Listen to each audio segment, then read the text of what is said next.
Learn to love it because it is the best thing going.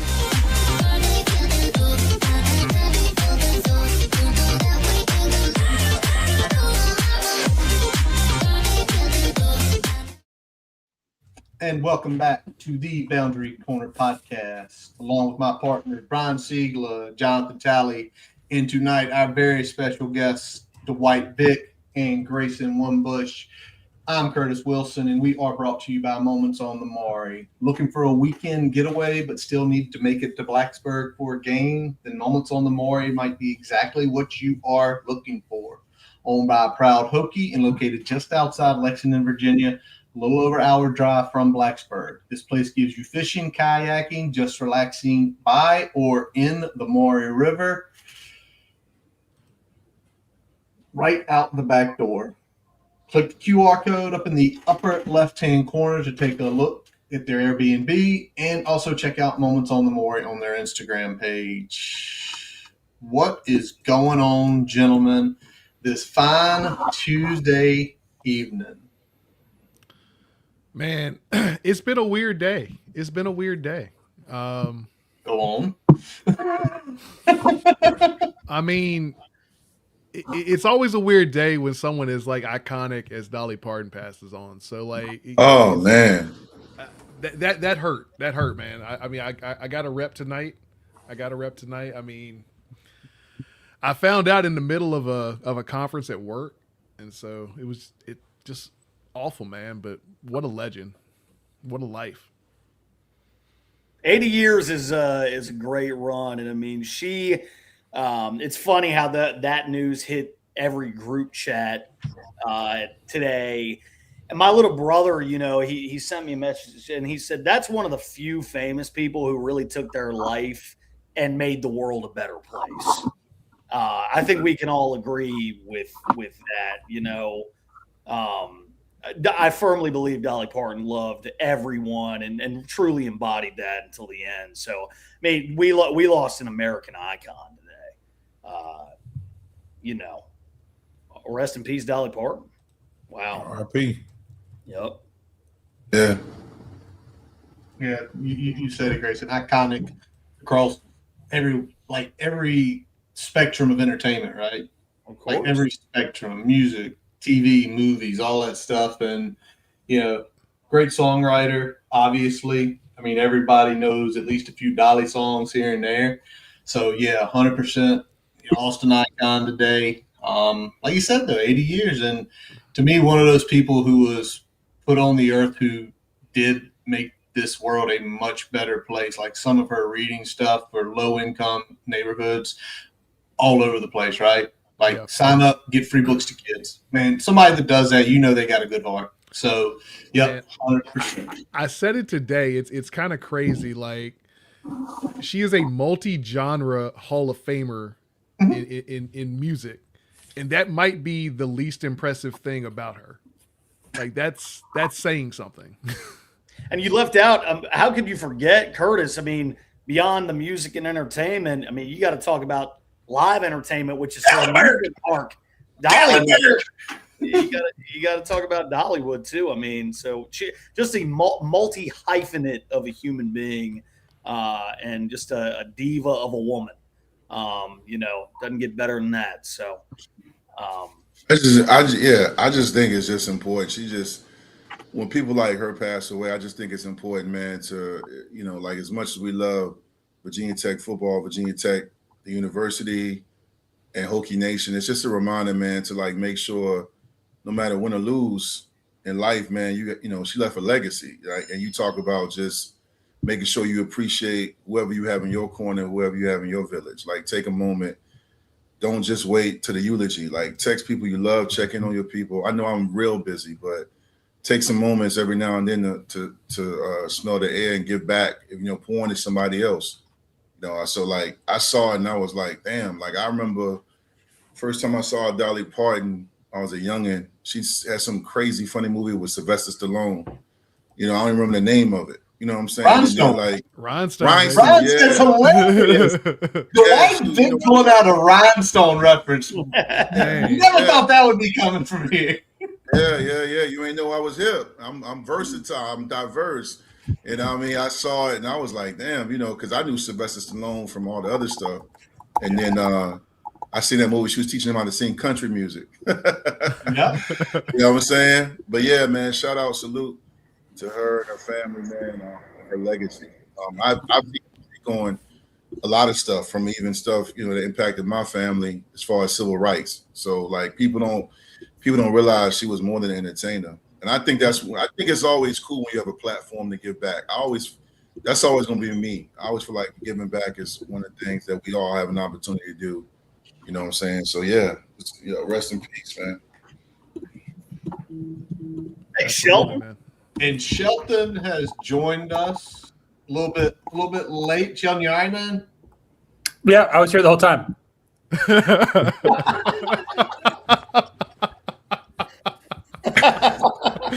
He's Spider-Man. That's a hell of a punchline right there. He got us. Well, everybody, Shelton Moss has joined us as well tonight. And, this is the third and final preview panel tonight, as we have been discussing Virginia Tech for the last 3 weeks with a plethora of great individuals. Week 1, Pete B from Two Deep and Dan from Tales from the Terror Dome. Last week, Mike McDaniel from Hokie Hangover and David Cunningham from Tech Sideline. And tonight, we bring back two of our longtime favorites.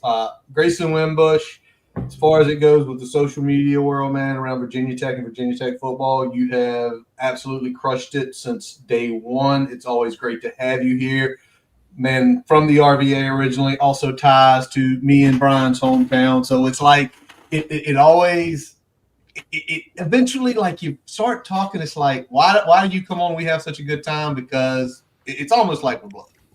Yeah, I mean, honestly, and if we were blood, it's Wimbish, Curtis. I'd say this every year. He always calls me Wimbush, and I let him have it. But, I'm going to remind you, Wimbish, it's ISH.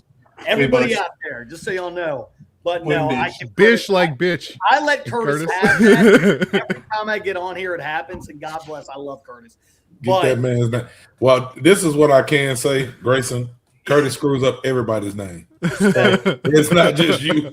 No, that's my guy right there, and I love it. And it's almost because we've been doing this, y'all. And first off, I appreciate you guys having me on always. This is year 4. I'm a senior academically with the Boundary Corner preview. So, I mean, it's a testament to you guys, the fact that y'all have been doing this as long as you have. And it's an honor and a privilege to be here with Dwight, Vick, Shelton Moss. I mean, the OG 3 up top. It's always a pleasure, guys, and there's a lot to talk about. So 100%. And you kind of alluded with the introduction there. Hokie legend, Hokie great, owner, founder of Victory Life, his own podcast. We check his stuff out all the time. He's been with us a bunch, just like Grayson has. Dwight, welcome back, man. Hope all is going good, my friend. Hey, I appreciate being back on, man. Anytime y'all reach out. I mean, I talk to y'all, or I listen to y'all every day. So my guy Don V said it a few years ago. I mean, we have a lot of podcasts in the Virginia Tech community. Some good ones, some really good ones, some great guys that really cover tech. But I feel like you guys are the best. I agree with Don V. I feel like you guys do a phenomenal job breaking down the matchups and also giving a non-biased opinion. And the fact that y'all can hold tech accountable. I'm big on accountability. So anytime y'all have me on or let me come up here and talk my ish like Grayson, I'm good. Curtis, White tying the bow, baby. Dwight to Curtis. Remember, I talk my ish. It's Wimbish. Remember that, Kurt. I love Well, we got a bunch of stuff to cover. Before we get into the team stuff, let's start with this. Sheldon, I got you lined up here because the stuff that's going on in the last few days just in the college football world has been pretty crazy. Yeah, was that for me? That's you. Yeah. Your name's on there. Put your name on it. Because you work in collegiate athletics, so I have to. Yeah, no, it's because I had to pull up the prompts. Yeah, but that's no. I thought you were already here, Spider-Man. Yeah, well, good point. Yeah, Yeah, like we had a baseball player come back for his would have been 5th year due to the court injunction, and then now that injunction got stayed, which means it's no longer applied. So that means that the 2022 high school class no longer has eligibility for the 5th year. So I don't know what he's even going to do. But yes, it is. It is crazy times. We got conferences now coming out, just saying, "Hey, we're not doing it." It's wild. SEC. Everybody. Yeah, I think Big Ten did it too. Yeah, Big All right. Ten did it. Shout out our guy Daquan, man. I'll jump on it, Sheldon. Shelton's having some technical issues. So basically, y'all know about it. It's been all over the place. Judge granted 16 players, NFL players, extra season of eligibility based on the new 5-to-play rules. Obviously, some of these guys were under contract. Some of them were not. Some of them had been signed, been released. Other guys had not been signed. So I'm going to start with Grayson on this. What is your perspective on this? Because, and then obviously what happened today with everybody like, no, if you went to the NFL, you can't do it. I mean, how crazy is this? Because it sounds like LSU's going to fight it. Well, first off, it's Lane Kiffin. No one's surprised that he's going to try and fight that. He's colossal POS he is. No one's surprised. They got a lot of real winners down there in Baton Rouge. Shout out Kim Mulkey. She'd do the same thing if it benefited her. It's ridiculous. What happened to the game I love? You sign with an agent. I understand it's the NIL era. If you're a professional athlete, you are a professional athlete. There's no I go pro, I come back. And listen, I know, shout out Daquan Wright. He was a Hokie at one point. He was a hell of a football player at VT and at Ole Miss. But listen, man, it gets to a point where you have these 23-year-old grown men who are at this point now professional athletes. What, you're going to come back and be playing against 18-year-olds? It's the disparity of talent and maturity. At what point is there a cap on that? And I'm not trying to discredit Indiana for winning a national championship. They were a great football team last year. What was their average age on that team? 22 and a half years old or something like that. I'm not with this 6th and 7th year stuff, man, especially if you have gone to the draft and you're a professional athlete now. Absolutely not. What about you, Dwight? I mean, you were actually just talking about just a few minutes before we jumped on about, your experience becoming a professional athlete back, when you got signed. Yeah. I have mixed feelings. I concur with Grayson, but I have mixed feelings because I kind of wish you guys know me personally. I'm not a hater. I really do celebrate today's men and women athletes from high school all the way up to the pros, especially college and high school. It's a cold bucket of water that's being splashed in the face, and especially in sports like football, when athletes, their career comes to an end. As we were just talking right before we went live, I graduated Virginia Tech with 2 degrees, later got 2 more degrees. So I got 4 degrees sitting behind me, 2 from Tech. I'm a licensed therapist. I own 2 small businesses, one's for-profit, one nonprofit. Do I wish I can get into DeLorean with Michael J. Fox and go back in time? I mean, I would have loved to have 5 years to play the 5 for 5. Having a son that's a D1 athlete right now, he's a sophomore, knowing that he's got 3 more years after that, I'm happy for him. And he's getting a little bit of some money on the side, through NIL. And I'm happy for him because, regardless, you're going to have to hang him up, whether it's the cleats or put the basketball away or whatever sport. But I think Grayson is spot on. I think some of these guys, and I hate generalizing. I don't know everyone's situation, but there's a manipulation situation going on because once you enter the NFL, you get released. That's part of the accountability. That's part of your legacy, your story. And I think some of these guys got to, face the music, whether it's getting on Indeed or, starting your internship program, going to grad school, or, there's different ways now, more ways to make money than ever before. But I think if you look at, it's a microcosm of what goes on. Even I'm going to speak on Virginia. Now since COVID, most students in Virginia, if you're in high school or middle school, you get retakes. you can do as many retakes as you can during that semester, that quarter. That was not a thing back in the day. If you got a D or F, you had to live with it. Now you can take retakes. You have more mental health days, which I'm in favor of being a mental health guy. But I think there's a level of accountability you got to have and responsibility when, it comes to playing football. I mean, to go back after going through an entire preseason camp and to go back to college, you see it in basketball, guys coming from the G League, signing deals going back. I think Louisville had a guy last year. I mean, the biggest losers in all this are the high school kids. Having a son that went through this, I was on your show talking to you guys, Tally, and all y'all about my son 3 years ago. And he had to go prep at Folk Union. He's a FUMA guy. And with the portal and everything going on, NIL, he was one of millions of kids across the country, I should say thousands of kids across the country that were impacted because there was a log jam. Because some of these guys, because of COVID, got an extra year. And then on top of it, there was really no systematic approach in place for men and women to know, okay, I got this much time left. I mean, I saw guys that were like, hey, I'm going to just do this and sit out. I mean, how many guys last year? I was very vocal about guys sitting out on purpose at Virginia Tech, because they didn't want to play. And I think respectfully, I know some of those guys. I'm not going to curse tonight, but, it rhymes with ditch, and I just felt like that was I just feel like that way. I know I'm an unk, I know I'm an OG, but there's some stuff I'm new school on.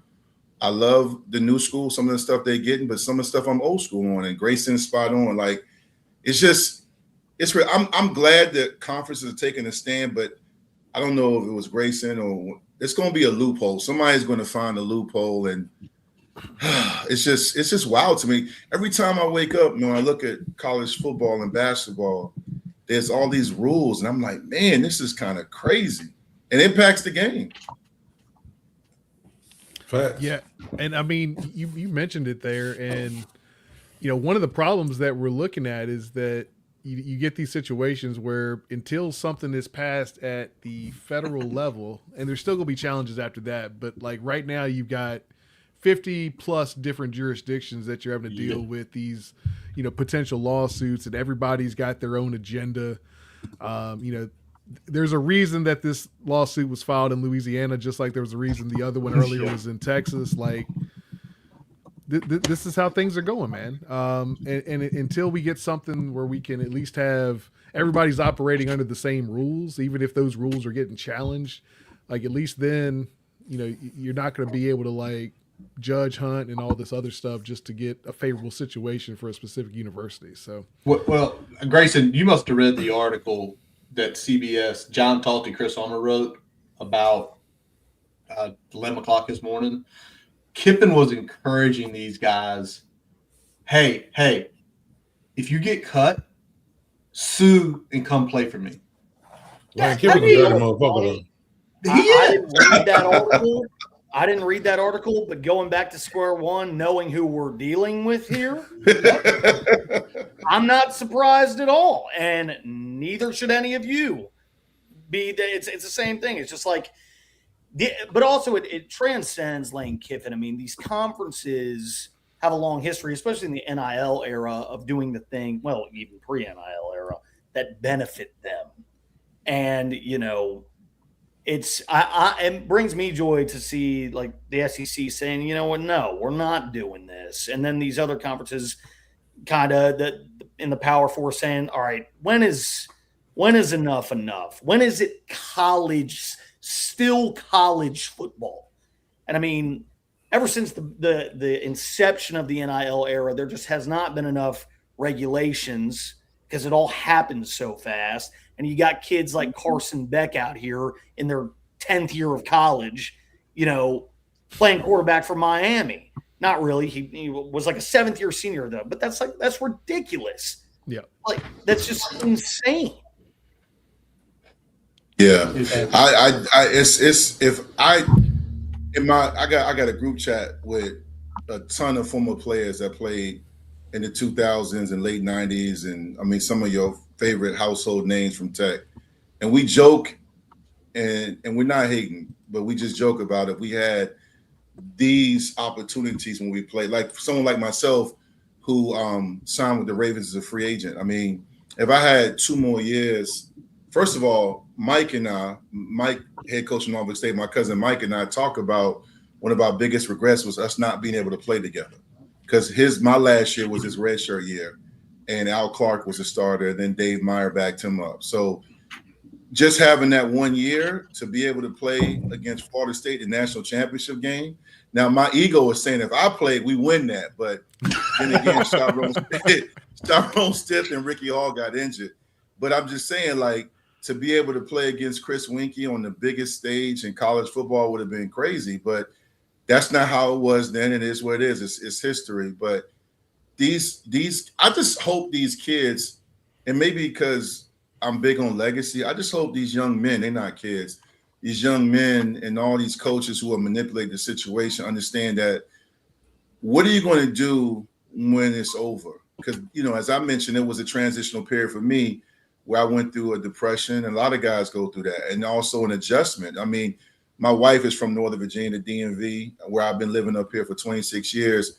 She laughed at me when we traveled, my first time being done with Virginia Tech, and we went to Dulles. And, you know, when you're a D1 athlete, they do everything for you.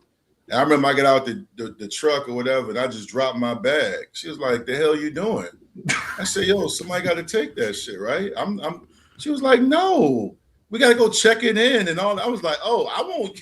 I'm used to everything being done." I'm like, "Oh, I'm in there." You know what I'm saying? I'm looking stupid in the face. So there's a level of transition a lot of these guys go through. I mean, and Grayson is spot on, man. You know, Kiffin, he ain't the only one. There's a lot of these guys. He just, one thing about Kiffin, he gonna let you know, but there's some other guys because he had to learn it from somebody, right?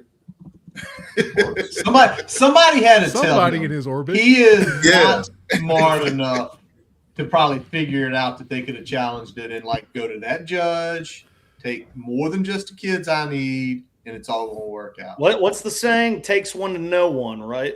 Yep. That's what they say. Yeah. All right. Let's move on because we literally could probably stay on this for 2 hours. Shelton, did you get the prompt, sir? Yes, sir, I did. Let's talk about captains. We announced that over the weekend. New captains for 2026. We got George Balance, Tyson Flowers, Benji Gosnell, John Love, Ethan Grunkemeyer, and Caleb Spencer. Now, captains, I think over the past couple of years, I felt like we have not done the greatest job of managing that. Obviously, we saw last year our captain got in trouble for what I believe was a DUI, if I'm not mistaken, pretty early on. So that didn't turn out well. And I think overall, you probably would have liked to see more leadership from the captain group than we've seen the past couple of years. But I think we've got a pretty good group this year. So let's talk about that. I'll start with Grayson. Get your fan perspective on this year's captains, and obviously Dwight being a captain yourself. When you see that list of names, just what are your thoughts on them as players and as teammates? Yeah, I want Dwight to go first here because he was a captain. Oh, you sure? No, I'm sorry, Grayson. Go ahead. No, man, ahead, it's all you. I've gone first twice. I want Dwight to go. I was voted a captain. I don't know how Franklin does it, but during my 5 years at Tech, you were voted a captain to start the season. That was a big honor. I remember we opened up home against East Carolina, and I was voted a captain that week, along with Derek Smith, my roommate. He played left tackle, got drafted by the Redskins, now Commanders. It was a big deal. And then the biggest accomplishment, I got a lot of awards and recognition from articles to a lot of stuff. But the biggest one I remember was being named a permanent captain. And I remember Coach Witten, who played at Tech in the late 80s, he came up to me and he was like, "I don't know if you know that's a major deal." And I was like, "Word?" He was like, "Yeah, when your teammates vote you as a captain, it's major." And the coaches vote too. I mean, again, I'm speaking on my era, but I think it's the kid I'm really high on out of that group is Caleb Spencer. Caleb Spencer was a phenomenal player last year, coming in for an injured Caleb Woodson. And he came in, and people don't realize, man, he transferred to Tech from Miami. he was a Miami Hurricane, and he came in and I thought he did some great things. I think he's we'll talk about that position group later, but him being a captain is huge. I mean, I'm sure there's some other guys. I know we've talked about it in our group chat. You know, people don't realize leadership is one of those things I've been clamoring for since the Fuente era, since we lost Greg Stroman and Ricky Walker and the Edmonds brothers. I feel like when I look at Virginia Tech struggles, you could talk about depth and talent and things like that, but I really feel like leadership has been lacking. And I'm not taking shots at kids in that locker room, but that's not something Boundary Corner or David Till or Andy Bitter or Tech Sideline can really measure. You see it during the game. You see it on the field. You see it at practice. And it's not just your captains. It's everybody. But it's one of those things where you don't have to be a great player to be a leader or a captain. I was both, but at the same time, we had guys that were captains some weeks that were really hard workers. But the one thing that's universal then and now is you have your players and your teammates and coaches respect. And that, you know, I remember I was emotional when I got that because my when I was named the permanent captain, like when you Engelberger and Corey Moore and my teammates and all the guys, Shane Beamer and everybody were like, yo, Dwight Vick's our guy, along with Lauren Johnson and Derek Smith and a few other guys, Pearson Prelo. That's major. So, you know, I know now they carry out the flags and all that other stuff, man. I'm not sure how the fans feel about it, but it's a great honor. I just want to make sure that they lead this season. But, you know, congrats to those guys, especially shout out to my guy, Caleb Spencer. I'm expecting big, big things from him this year. Well, first off, I mean, to hear that from a former captain is just a great perspective. I think we can all appreciate, especially someone from the prime Beamer years. And so, I mean, it's always cool to hear about that, like stories about Lauren Johnson and Derek Smith and stuff. I don't know if you guys saw on YouTube, they released a short video about choosing the captains this year, because I know they do the Set in Stone series, and shout out to the media team who have the way those episodes have been produced. That is not easy, and to anyone who had any piece in that, 10 out of 10 no notes. You know, we got George Balance, Tyson Flowers, Benji Gosnell, Ethan Grunkemeyer, John Love, and Caleb Spencer. Like Dwight said, I love this group. Coach Franklin said in that video, this is not a popularity contest. This is not, hey, I'm your buddy. This is who is going to push you to be the best, who is going to pick you up when you're down and you feel like you can't go anymore. That's who I want you to vote as captains. And I think that group of guys right there is probably the best we have in that regard. I mean, obviously, Gronk being the quarterback, you want him to be a leader. Gosnell, we know how he is. The Gosnell brothers in general, just he's a dog. He loves the game of football. He's not one of the guys to be like, oh, I'm not getting the ball enough. No, he doesn't care about that. He's a leader. And then, you know, Caleb Spencer, Tyson Flowers, a little bit more seasoned guys on the defense. And then it's obviously, you know, I don't know too much about George Balance, but John Love being a captain, listen, man, I'm all here for that. John Love he'll never buy another beer in Blacksburg, Virginia ever again. I mean, he's absolutely up there. not. Another great number 17, Shane Graham, as far as a field goal kicker or a place kicker is concerned. I mean, he is a gangster. So if you haven't seen that video, not just here in this immediate group, but if you're watching online, go check that out. It's on YouTube. And they're all meeting in Coach Franklin's office. Super, super cool.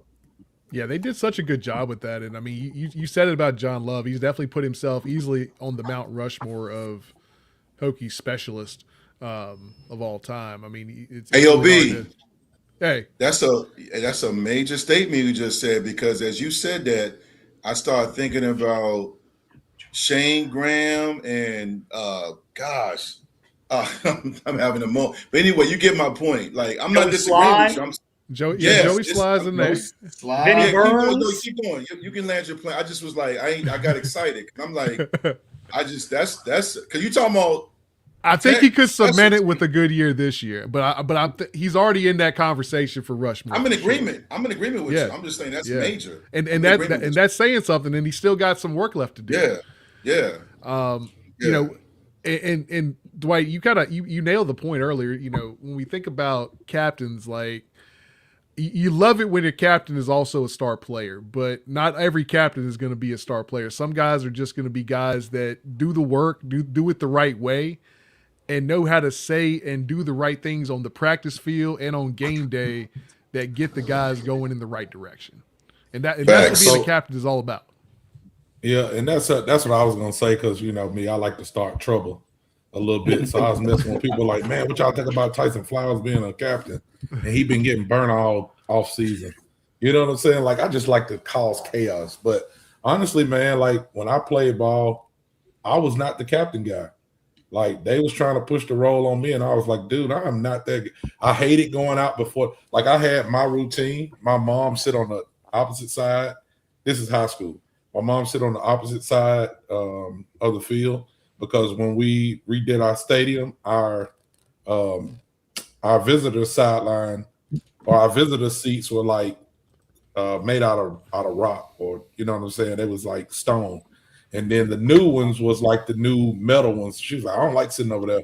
These are wider, so I sit over there. So like when I came out and I warmed up and stuff, I had a routine. And I feel like when I didn't go through that routine, I was just like, the game sucked. You know what I'm saying?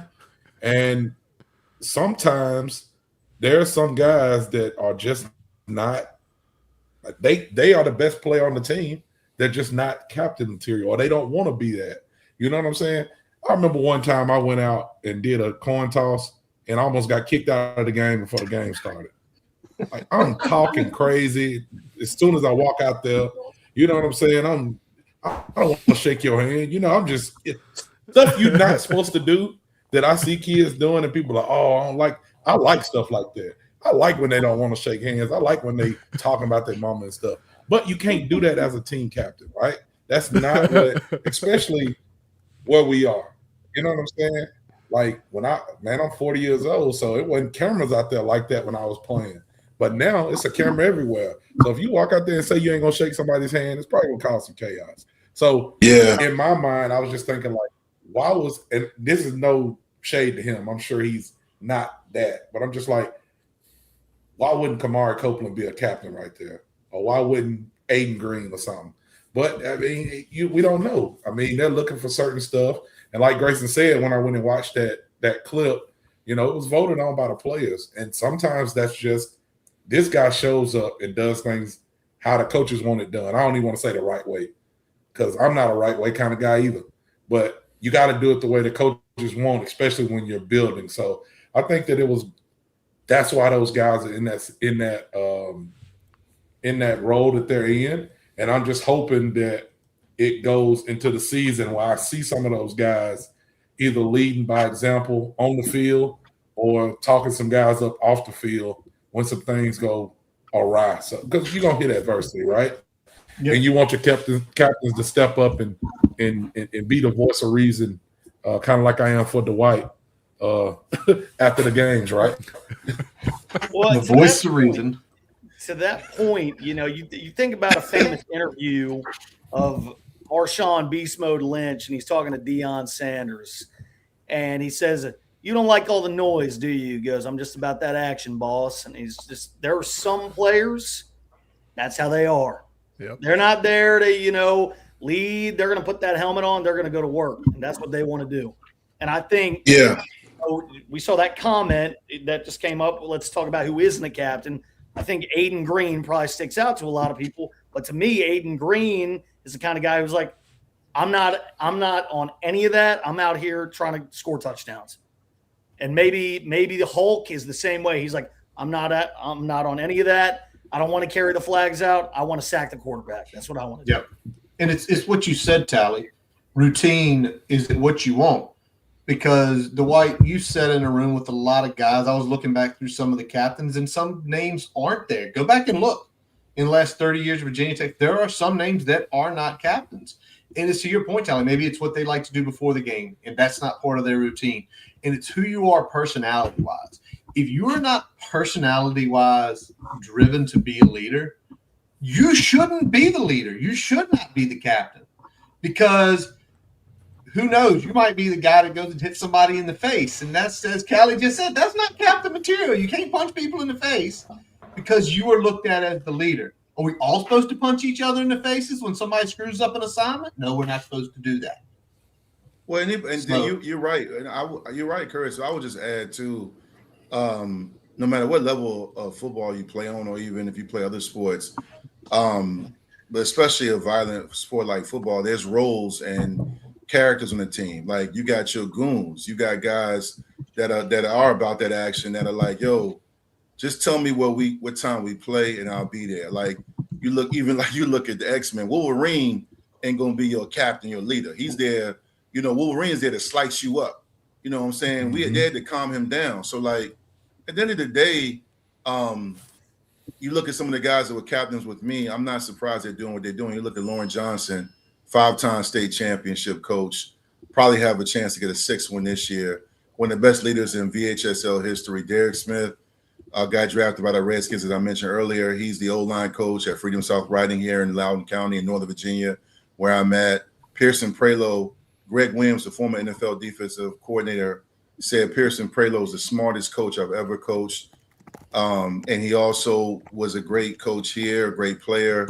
He's coaching now, I think, in Colorado. I mean, it's not accident, because a captain has to kind of know when, they don't miss a rep. They don't miss a sprint. They also can relate to everybody. I was one of those guys, you put me with anybody in the group, whether it was the walk-ons or the goons or the more polished people, whatever, and I can adjust and adapt. And their word really permeates throughout the locker room. Like, when I look back at the men I helped lead, I was very proud of that. Guys like Chad Beasley and John Engelberger and Corey Moore and, all the guys that play with Matt Laird, David Cadella, Ben Taylor, Jamel Smith, Mike Hawks, Anthony Midget, and it continues out in my life now. I mean, I spoke at Rania Whitaker's funeral a few years ago when Fuente was there. I was the moderator for over 200 and 300 football alumni. I was chosen.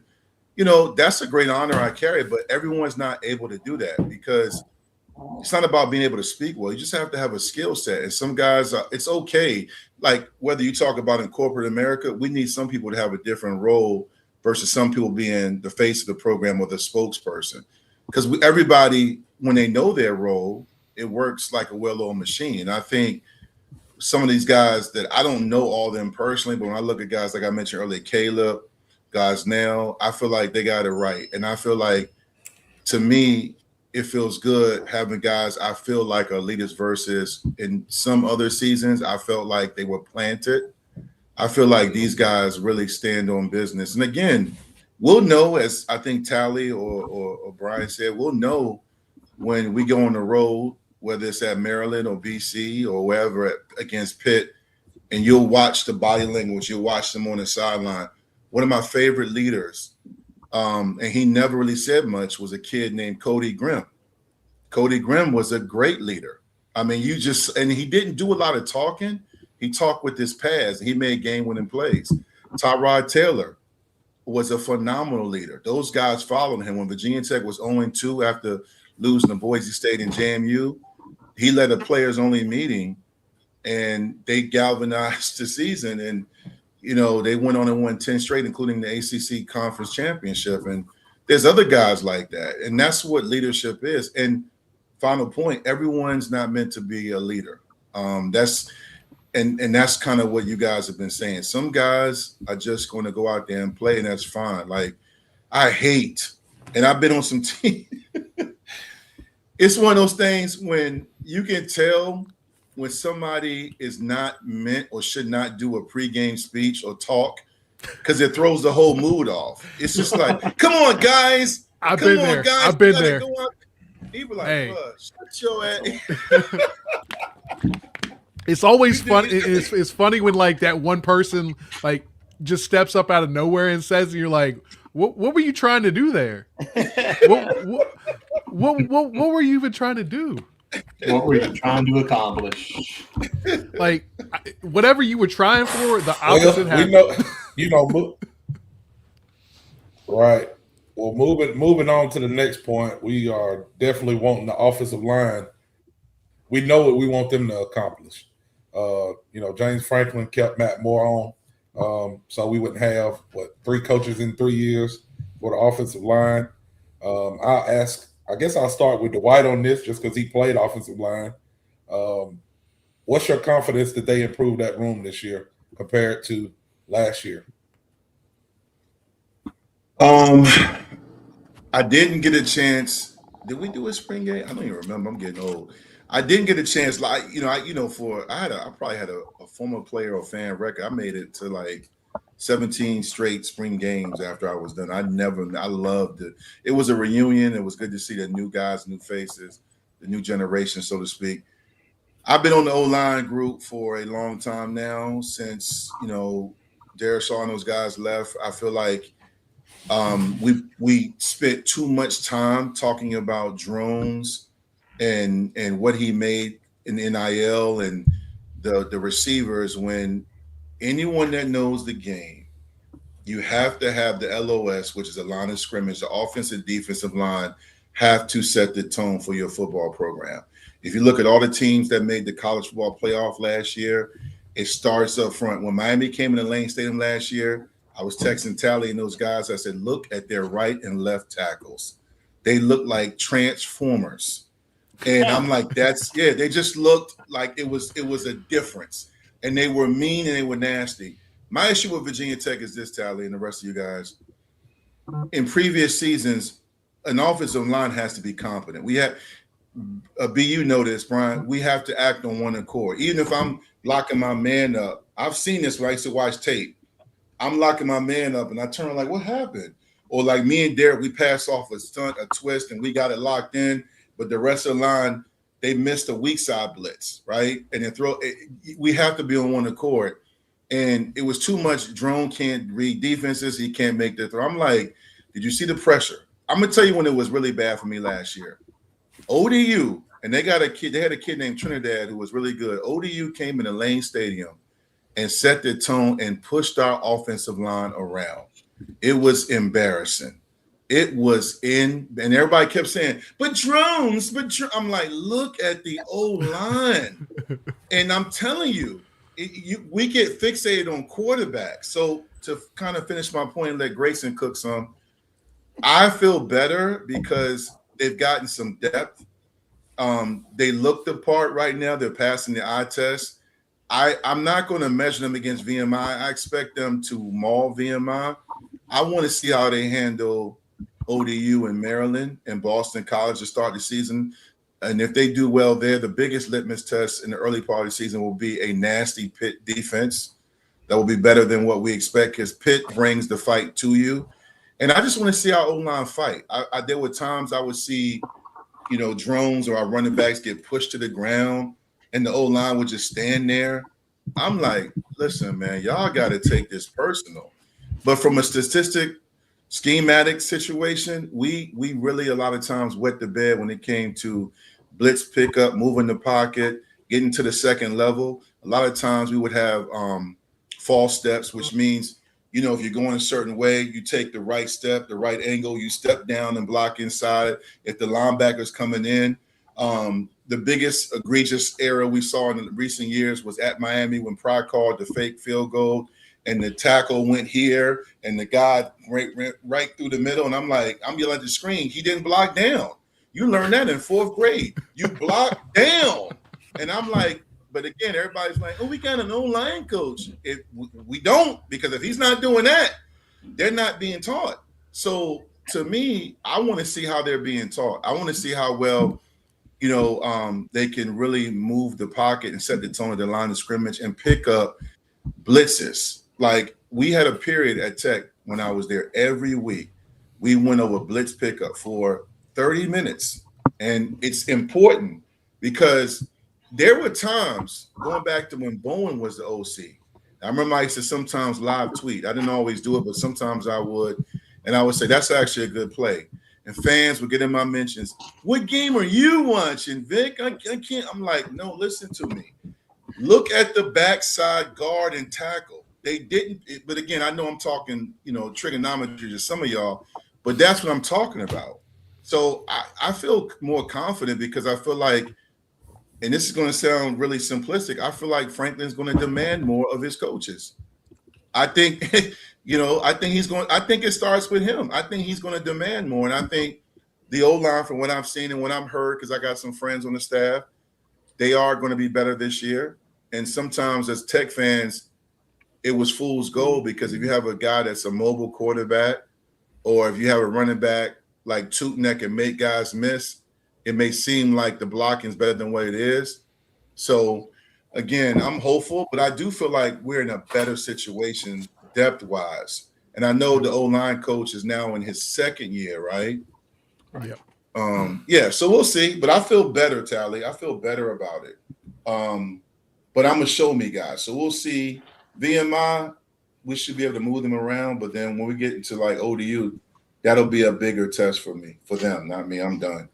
Well, I mean, I agree with all of that. And it's funny, the VMI game, we have the second largest point spread that weekend behind Ohio State and whoever they play. I think it's like 50.5 points. Yeah, 50.5. I mean, but also when you're dealing with the military institute, their defensive linemen probably don't exceed 250 pounds. I mean, they're 5'11" and 215 pounds like I am. It's what like Dwight said, we'll be able to move them around. Love what Dwight said about depth. That's the key takeaway this offseason, gentlemen. I mean, we added 4 transfers in the offseason, signed 7 offensive linemen in the 2026 recruiting cycle, that's huge. This metric is kind of surprising to me. We last year had 184.2 rushing yards per game, which was actually 4th in the ACC. It would be my sincere hope that we could take that up a notch or two this season. Yep. I look at guys like Justin Terry, just size. The guy transferred from Ohio State. He's 6'5", 331 pounds. That's insane. Like, I feel like we have the biggest offensive lineman that we've had at Virginia Tech in how many years? Like, average weight per offensive lineman. Shelton, he could probably run the numbers. I think we're in the top 10 for average offensive linemen, and we're in the top 2 or 3 for overall average across all positions. Yeah, it's like that's an insane metric, and I couldn't tell you like the last time that's been the case. I mean, like I think back to when Dwight was playing. The guys like Dave Cadella and Dwight Vick. Like you had bullies up there, man. And then in recent years, we see clips of, and I don't mean to do this, Kyron Drones, God bless him, love him, but taking that safety and hucking the ball out of the back of the end zone, because the pocket collapses. And I'm like, he can't do anything if these guys Hey, Grayson, let me just chime in really quickly. Yeah. And even though that was a horrible play, somebody posted the other day, I told this to my boundary corner bros in our chat. I said, that is egregious, but I said it throughout the season. He doesn't trust his offensive line. He did not trust it. Quarterbacks have to trust their O-line. They know how much time they have. But anyway, you keep cooking. I just wanted to chime in. Well, no, and that's ultimately so true. I think it's easy as a guy sitting on his couch eating pizza and be like, I could have made that throw, Drones, but I couldn't have. It's because I wouldn't have trusted that offensive line. No disrespect to those gentlemen. I love you. You're Hokies. You're my boys. You're my friends. I love you. But just our offensive line, especially throughout Brent Pry's tenure as head coach, left a lot to be desired. It was just very inconsistent. I mean, last year, 4th in the ACC, that's not bad for rush offense. per game. But just I'm thrilled to bring this together, to put a bow on this. It's the size I'm excited about and the depth. Like Dwight said, I mean, we haven't had depth like this in a long time. What I hear is by default there is some confidence. It may not be Matt Moore, sure, but maybe James Franklin walking in the door, bringing guys with him. It's the pieces. Yeah, it's the pieces. The other thing is Matt Moore is, to me, you don't get multiple guys in the NFL being a shitty offensive line coach. You can't. Like, not the guys he got put in, because the guys he got put in were not all, other than Wyatt Miller, were not 5-star guys. They were 3 stars. They were lower guys. So I think Franklin basically said, you were in a screwed up situation last year. I'm going to give you a little bit of talent. You have to make something. Because I do believe this, before I'll kick it to Brian, what he's got to talk about next. I think if they look bad, Matt Moore's not going to be the offensive line coach after this season. So Brian. It's definitely a make or break year for him, just because he is a holdover. But at the same time, to Tally's point earlier, like, we were in a situation where we would have been on our 4th or 5th offensive line coach in like 5 or 6 years. It's like, at some point you got to have some consistency at that position, because in a lot of ways, that position, having consistency from a coaching standpoint, is as important as anything else you do on the offensive side of the ball. True. But Dwight, you already mentioned depth a little bit. When we looked at last year, that was a big problem. We were one at the start of the season. We were one play away from redshirt freshman Aiden Lynch jumping in the game and being the guy that has to hold down right tackle. It was a problematic situation. Definitely done a lot to address it this offseason. Bringing in Terry, you got Howland in there. You got Cunningham seems to be kind of easing his way back as well, to full complement there. Johnny Garrett nicked up though, so we don't know how long we're going to be without him this season. How do you think this group is going to hold up with that 3-man combo of Terry, Cunningham, and Howland? And do you think we'll see some of those true freshmen that have been brought in under Franklin get any extended playing time this year? And I'll let Grayson lead this one off. To be honest, Brian, I this one's tough. I don't really know, because this is year one of Coach Franklin. I imagine, he's gonna put the guys out there who, from what he's seen in practice, put us in the best position to win. And I mean, young guys can come in and make an immediate impact, especially on the offensive line. I think one of my favorite games I ever watched, even though it was a loss, from an offensive lineman, was Jay Glock. I don't know if y'all remember when he started as a freshman at left tackle against Alabama. And that first time that happened under Beamer. First time that had ever happened under Beamer, and Jay Glock went out there and started and held his own against guys like Reuben Foster. You stole my answer, Grayson. I was going to reference him. But I'm sorry. I didn't. I swear this was not intentional. No, it's all good. But he was a problem in that game. And, I imagine we will see a healthy rotation on the offensive line this year. But I guess my point is, Coach Franklin is going to ultimately, at the end of the day, put those guys out there who he thinks put us in the best chance to win the football game. And whatever that looks like. So, and as time goes on, people are going to get injured. That's going to happen as the season goes on. So you have to anticipate that. So it's not always going to look the same every week. There we go. Dwight, what you got on this one?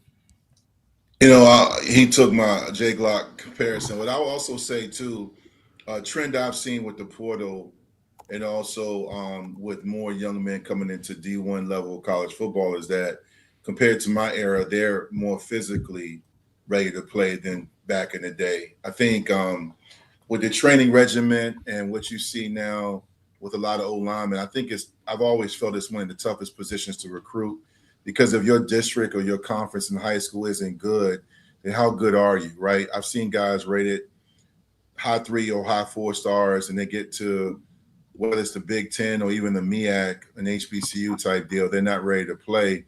But that's because they were probably overrated. One thing I've been big on that I really want to see is how athletic our offensive line are going to be in space. I think the misconception from a lot of fans is, size definitely matters, Grayson spot on, but also can you get to the second level and combo block from the interior to the Mike linebacker? Can you pick up that Will? That's a very athletic linebacker who probably is also like a safety. Can you pick him up coming off the edge? The rotation is the rotation. I think the biggest thing I've seen and felt when I've been around this program here recently with Franklin is that there's more accountability on the coaches.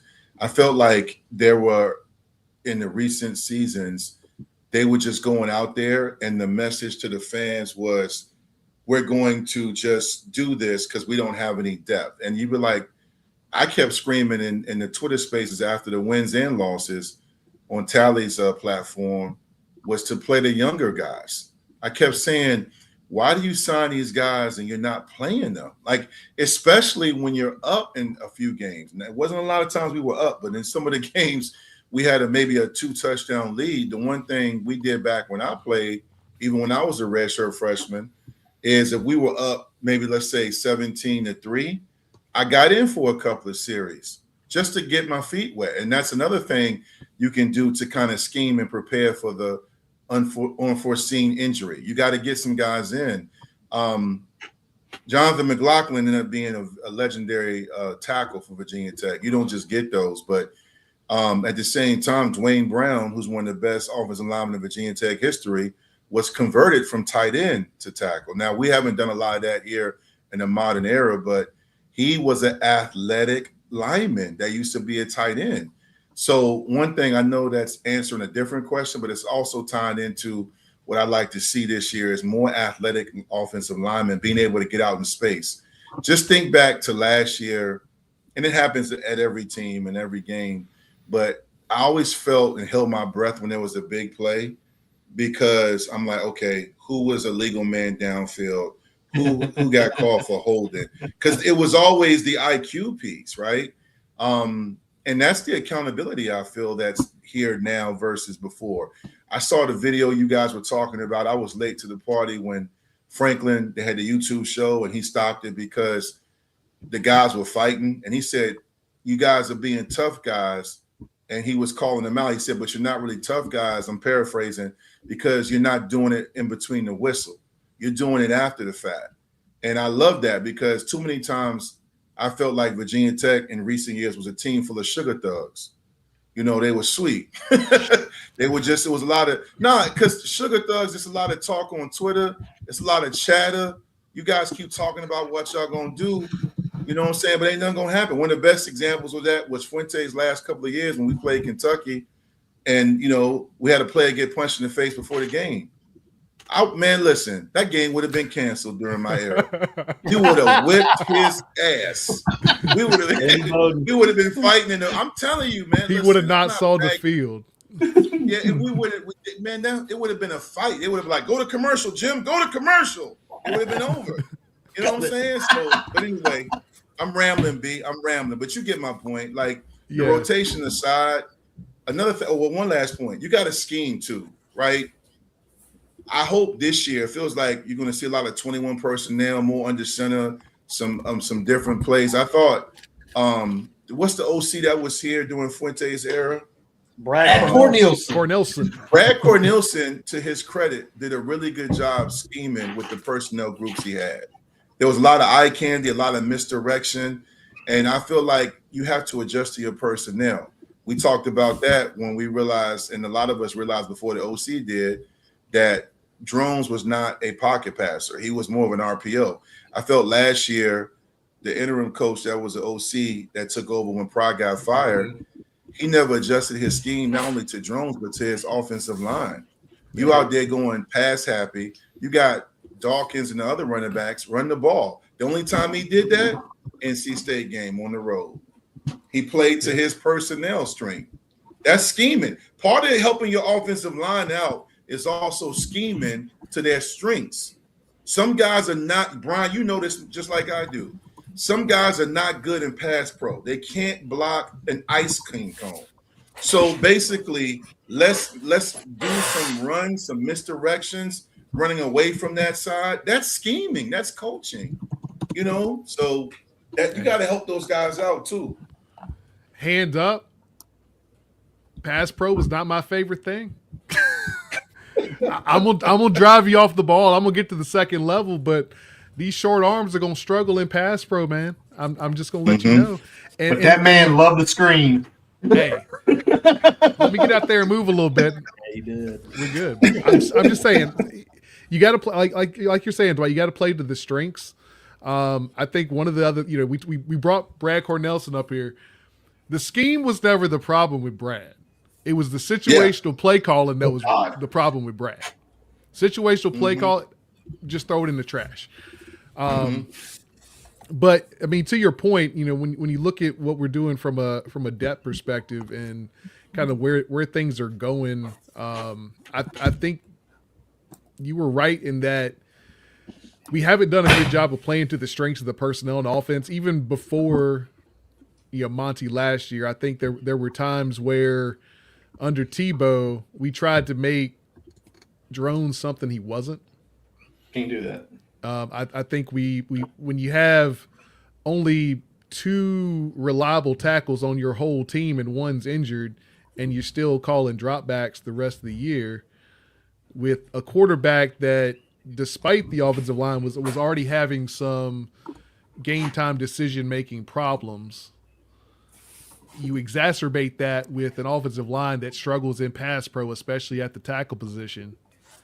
It was a recipe for disaster. I think when we look at what's going to be different about this offensive line, I just think that if it's a scheme thing, they're going to put them in the best position that they can.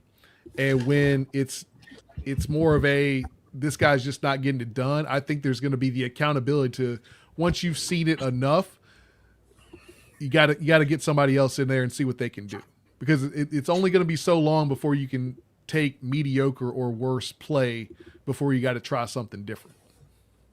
Yep. Yeah. Well, we certainly know that one thing that can make an O-line look better is good running backs, and we've had some of that these past couple of years.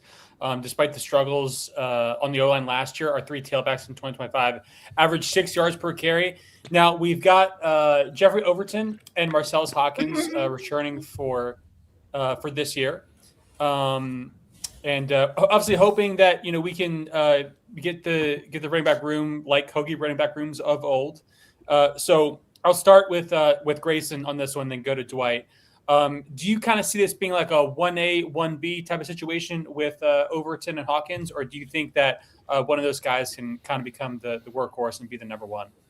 I think it is going to be a 1A, 1B type of system there. I mean, they're both so good, but they're both very different running backs. Honestly, I don't hate to make this comparison because it's an honor to make this comparison. This tandem, I would say in recent years, is the closest thing we have probably seen to Ryan Williams and Darren Evans. I don't know if that's out of pocket to say, but that makes me excited for a lot of reasons. I look at Marcellus Hawkins as more the Darren Evans type. He's shifty in space. He's quick, but he'll run your ass over. Make no mistake. And then you got Jeff Overton, who, he'll make you miss, and he's fast, and he's explosive the way Rue was. Obviously, running backs, you got to keep them both healthy. That's going to be really, really important. And that's not to say, that Bill Davis won't get reps. He has 763 rushing yards while he was at Louisiana and had 6 touchdowns. Not bad statistics there. Do I think we're going to see like Messiah Mickens? No.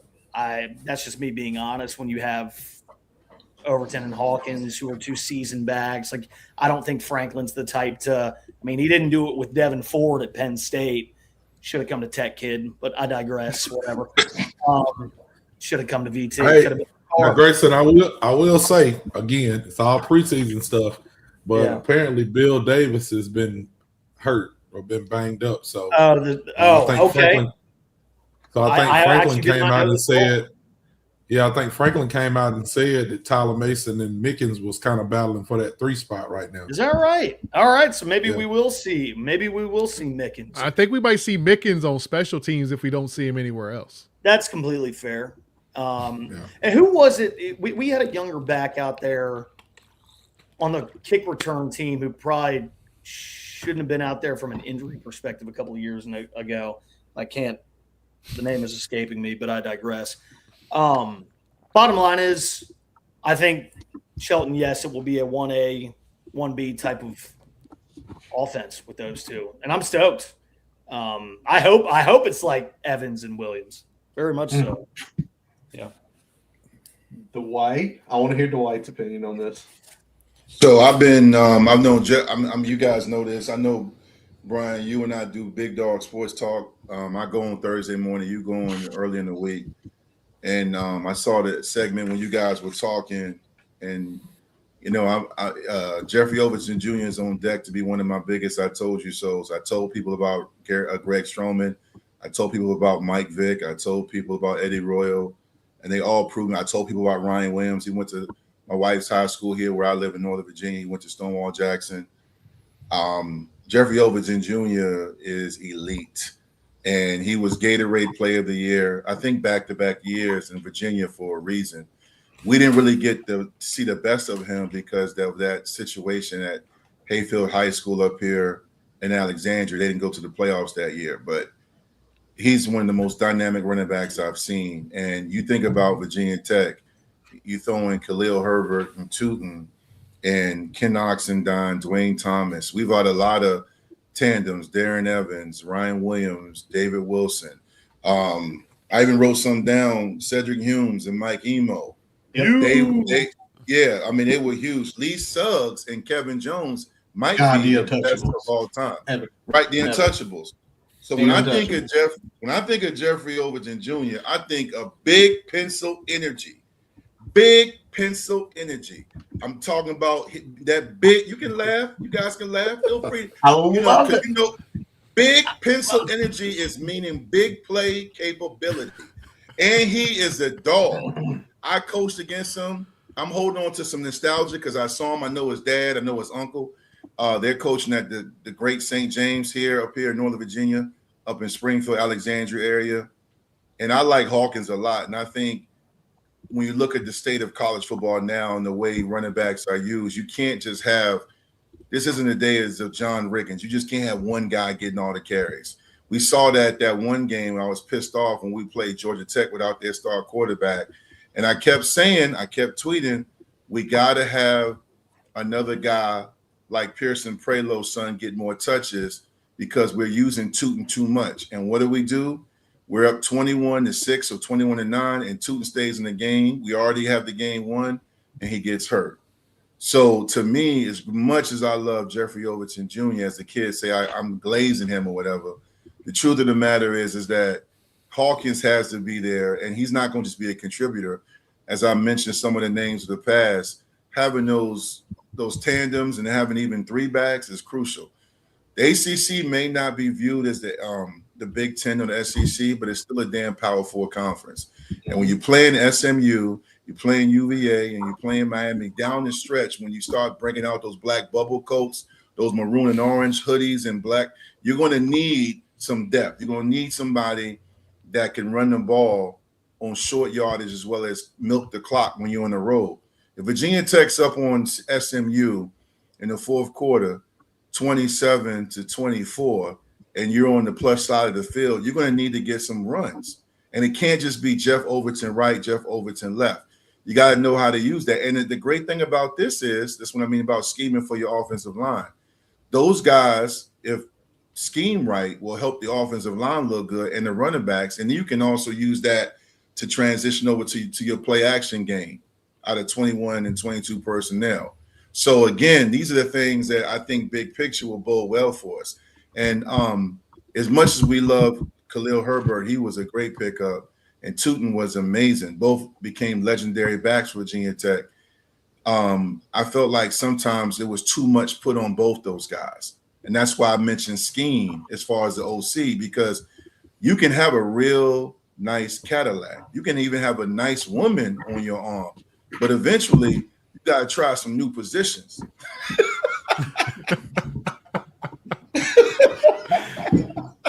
Big pencil energy. There we go. There we go. Oh, my God. Big I will pencil. Flip some of these, please. Dwight bringing tonight. the thunder. All right. No, I so, will say Clip just it. I will say just going in with what these guys kind of said. For me, I mean, you always go into a season thinking, kind of a 1A, 1B, but to what Dwight said, somebody is going to be the guy. Somebody's going to say, I mean, if you go back and look at Virginia Tech for the last 5 years, no matter how good or bad we've been, we were probably thinking it's going to be this guy and this guy, or it's going to be this guy back. And it's always somebody who steps up and just, takes the show. That's how that's what a good football team does. Now you got to have some backups, but I'm hoping, just my hope is that one of those guys, whether it's Jeff Overton or Hawkins, steps up. I mean, we need 1,000-yard. We need a 1,000-yard rusher this year. Like that's what we need. So I'd like to see one of those guys be able to step up and do that. I don't know exactly who it'll be. I know Hawkins had, 750 last year, something like that. But if you look at the carries he had compared to the carries that Jeff had, I mean, Jeff only had 25 carries, So, I'm excited about that running back room.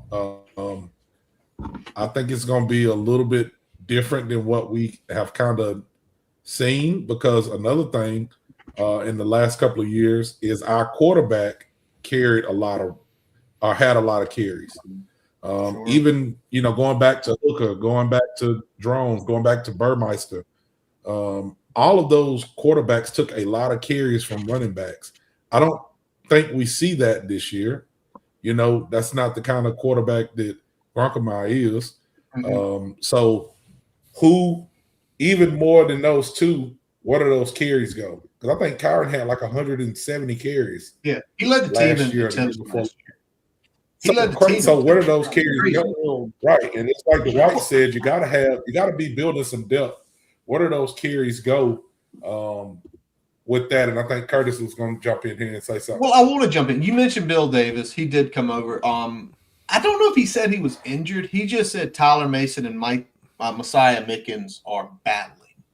Now I don't know what they're battling for. Hell, Dwight, you've sat through it all. We've all sat through it all. They're battling. They battling for second backup gunner on the kickoff return team, or they battling for carries. But what I want to say is, and kind of ask y'all, because you just mentioned it a few minutes ago, Dwight concerning your son. You got 5 years to play. And yes, I think Overton and I think Hawkins are going to get a lot of carries. I think Bill Davis is healthy. He's going to get a lot of carries. But why are you going to waste Messiah Mickens on the sideline? The kid's 5'10". He's 205 pounds. He's already built like a D1 running back. What you said, Dwight, we're up 21-0 in a game. Let the kid go out there and run. Do you think we're going to see, not only for this room, not only for the running back room, but maybe just for the entire team, there's going to be some freshmen like at some point, just go play. Like, there ain't no redshirt rules anymore. We ain't got to worry about burning it. Just go play. Maybe That's a great point. That's a great point, Curtis. Yeah. Maybe Versus VMI. VMI when we're up by 40. Yeah. Like, why not? I don't hate that take at all. Yeah. But Curtis, Yeah. what you're describing though is spot on, because I think, again, this goes back to my biggest gripe over the last several years, not just with Tech, but I'm a Hokie, is personnel groupings and using your personnel. Like, I remember my dog Wyatt Teller. I kept saying, why are y'all waiting so long to put him on the field? And I went to a game. I talked to some of the guys on the staff. They were like, well, the guy ahead of him is a senior. I'm like, Wyatt Teller, the moment he goes in, he mauls people. What are we doing? Like, get him on the field. And I think Franklin, I've never played for him, but just from what I'm seeing, to your point, Curtis, you got it. This guy's making this much in this NIL, or he's been here. That loyalty shit, that does not win. That's not one. I've never been an Alabama fan, but I respect greatness. And to this day, I became a big Jalen Hurts fan. I'm not an Eagles fan. I like Jalen Hurts because he was humbled and humiliated on national TV when they put Tua in. And he supported Tua. And that was a big gamble by Saban by putting Tua in. But Georgia was taking their pumpkin on national TV. Same thing happened when Miami came in the Lane Stadium with a 39-40 game regular season winning streak.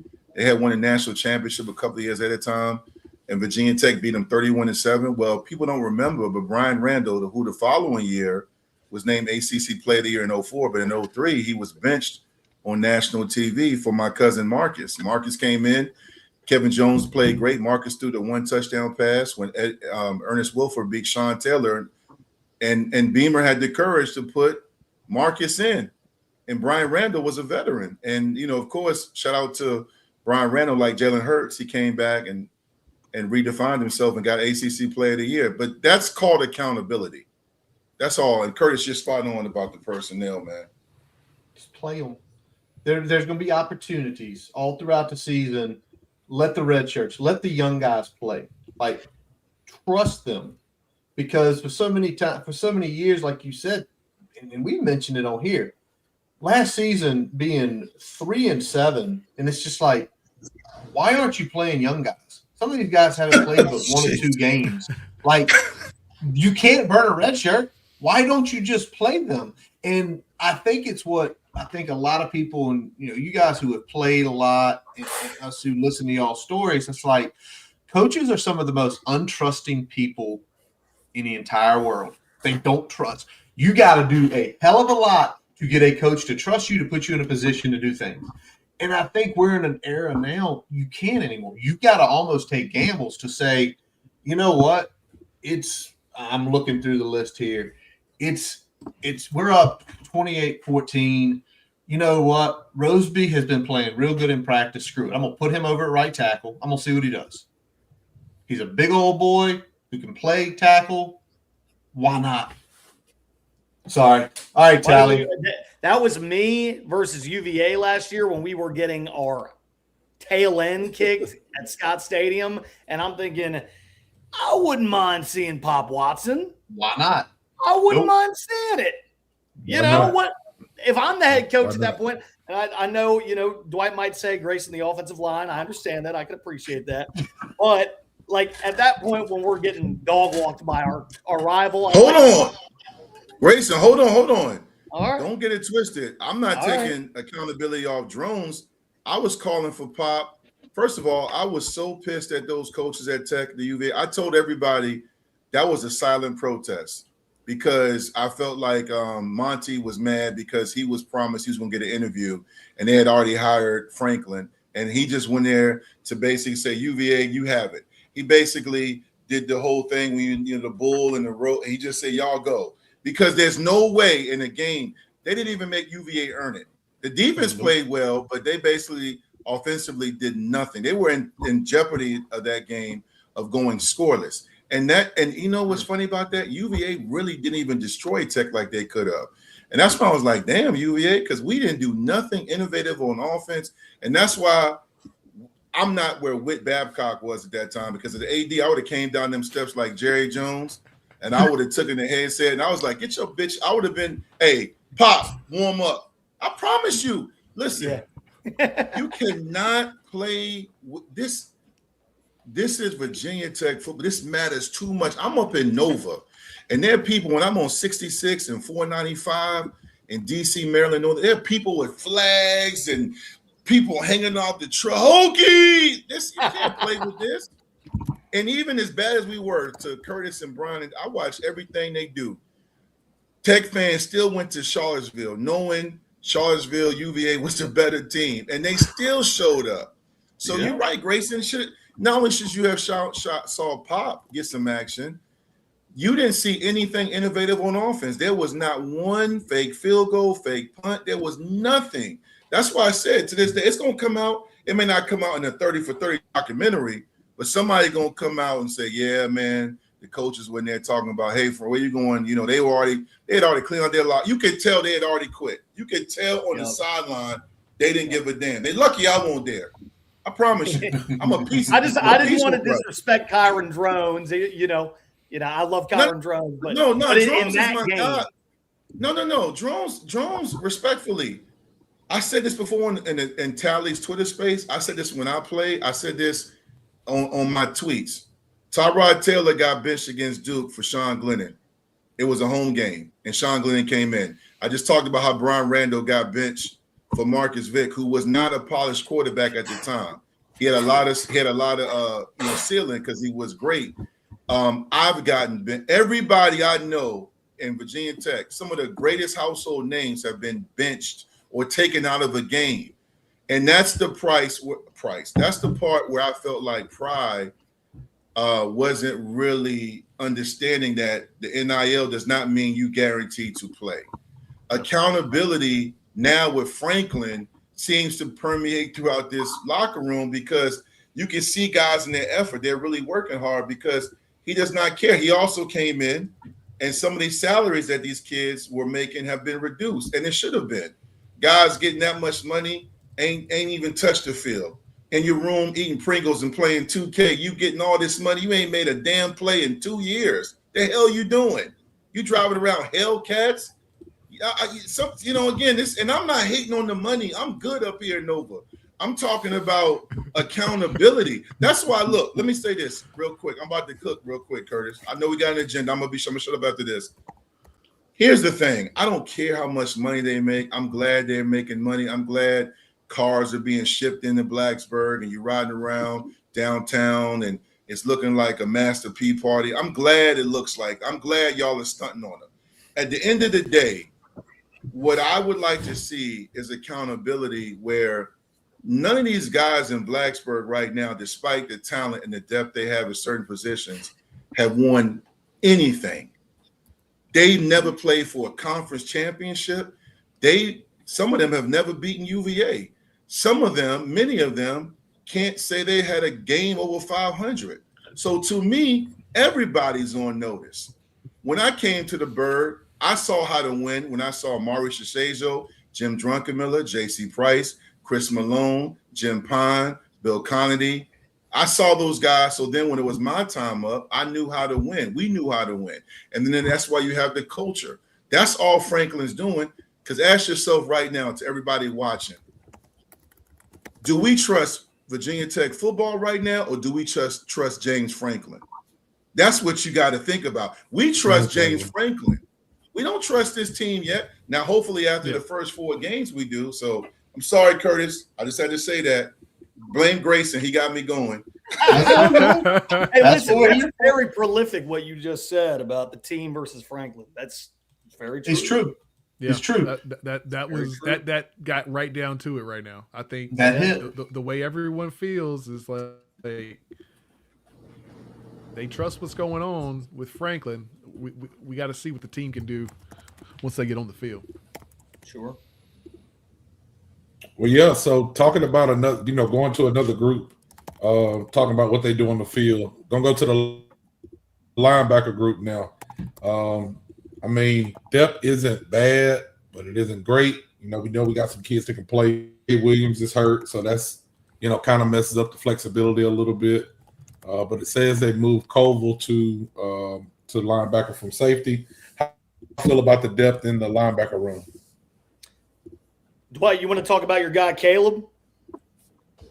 Yeah, I was going to say last year, I felt like I was big. I remember when Boundary Corner, you guys did your show a handful of years ago, and being up here in Northern Virginia, Prince William County, I was really excited when we signed Caleb Woodson. I shout out Brent Pry.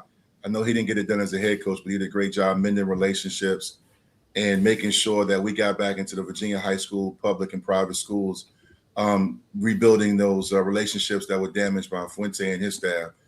And Caleb Woodson was great for us, but then we had the, off the field situation. Then he had the injury, and he really rushed to get back. It gave an opportunity for. Really liked the way he came in and played. I think we're gonna, again, I said it earlier, but I'm really excited about him this year because, when you're at that linebacker spot and the kind of defense we're going to run, you got to be able to make plays, but you also got to play under control. And I felt like over the last 3 years, I don't have the numbers in front of me, but I feel like many times you saw it in the South Carolina game, we over pursued. We didn't really know how to take good angles. And a lot of times you saw those big plays, especially on third down, not even like blowing coverages, but just not in the right gap integrity. And you saw it. And I think Caleb Spencer's a guy that, he's athletic enough where you can put him out in space and he's going to make plays. I like him a lot. And the other kid I like, I don't know how much snaps he's going to get, but it's Lauren Johnson's son, Peanut. He came in also last year and played. He had a great game against Cal.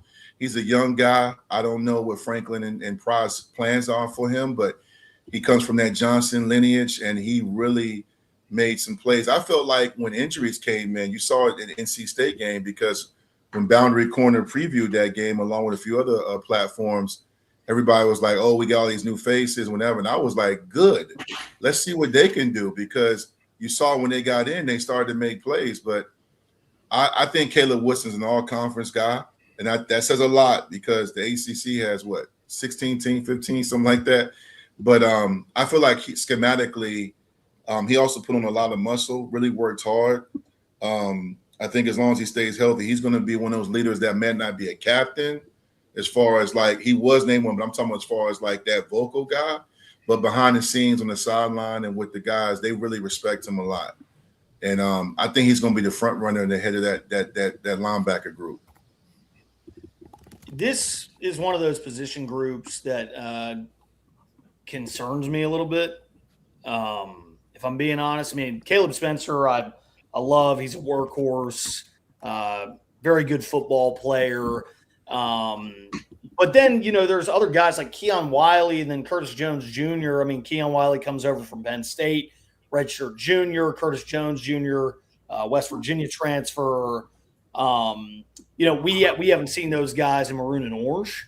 So that will be interesting to see just kind of what kind of reps those guys are getting. And then I really like Noah Chambers a lot. 16 on the defense.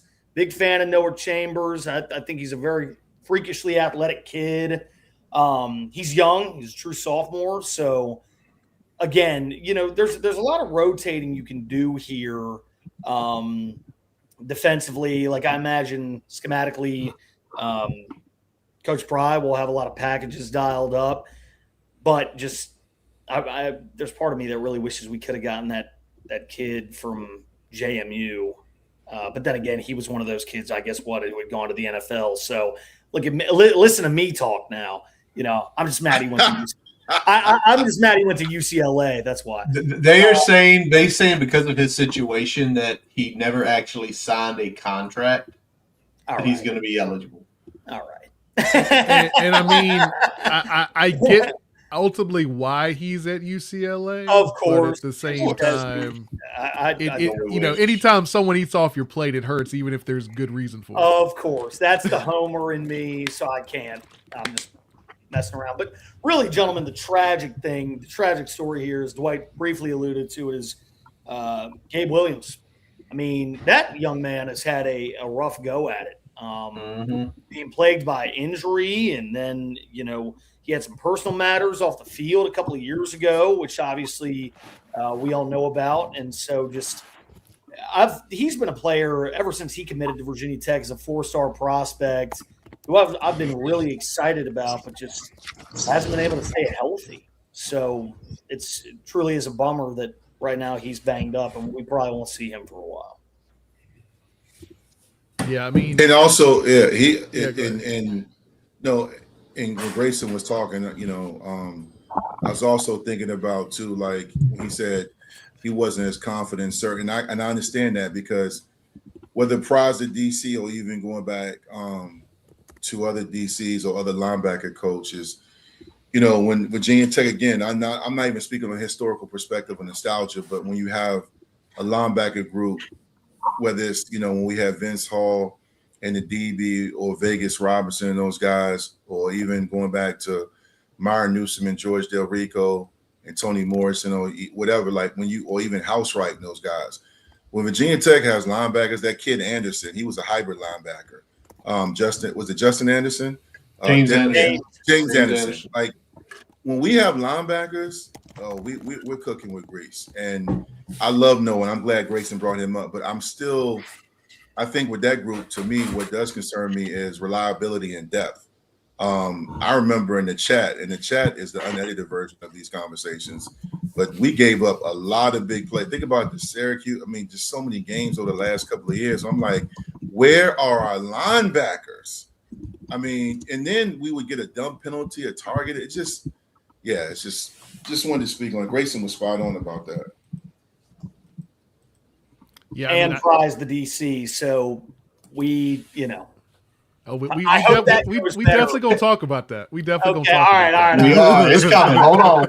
We're gonna let Tally lead that. Okay, yeah. Go ahead. I'm sorry.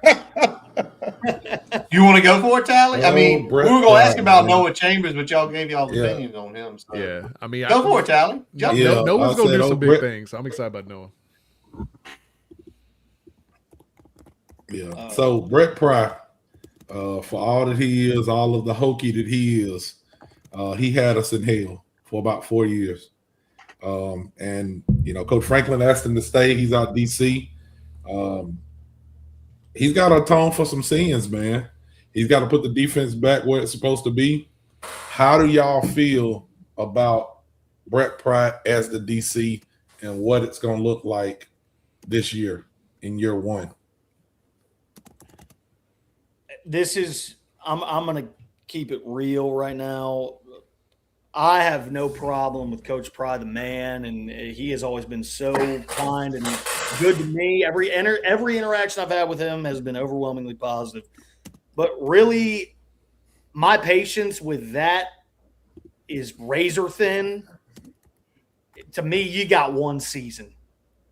You got one season to get it right, or you gotta get rid of him. We had him as a head coach for 4 seasons.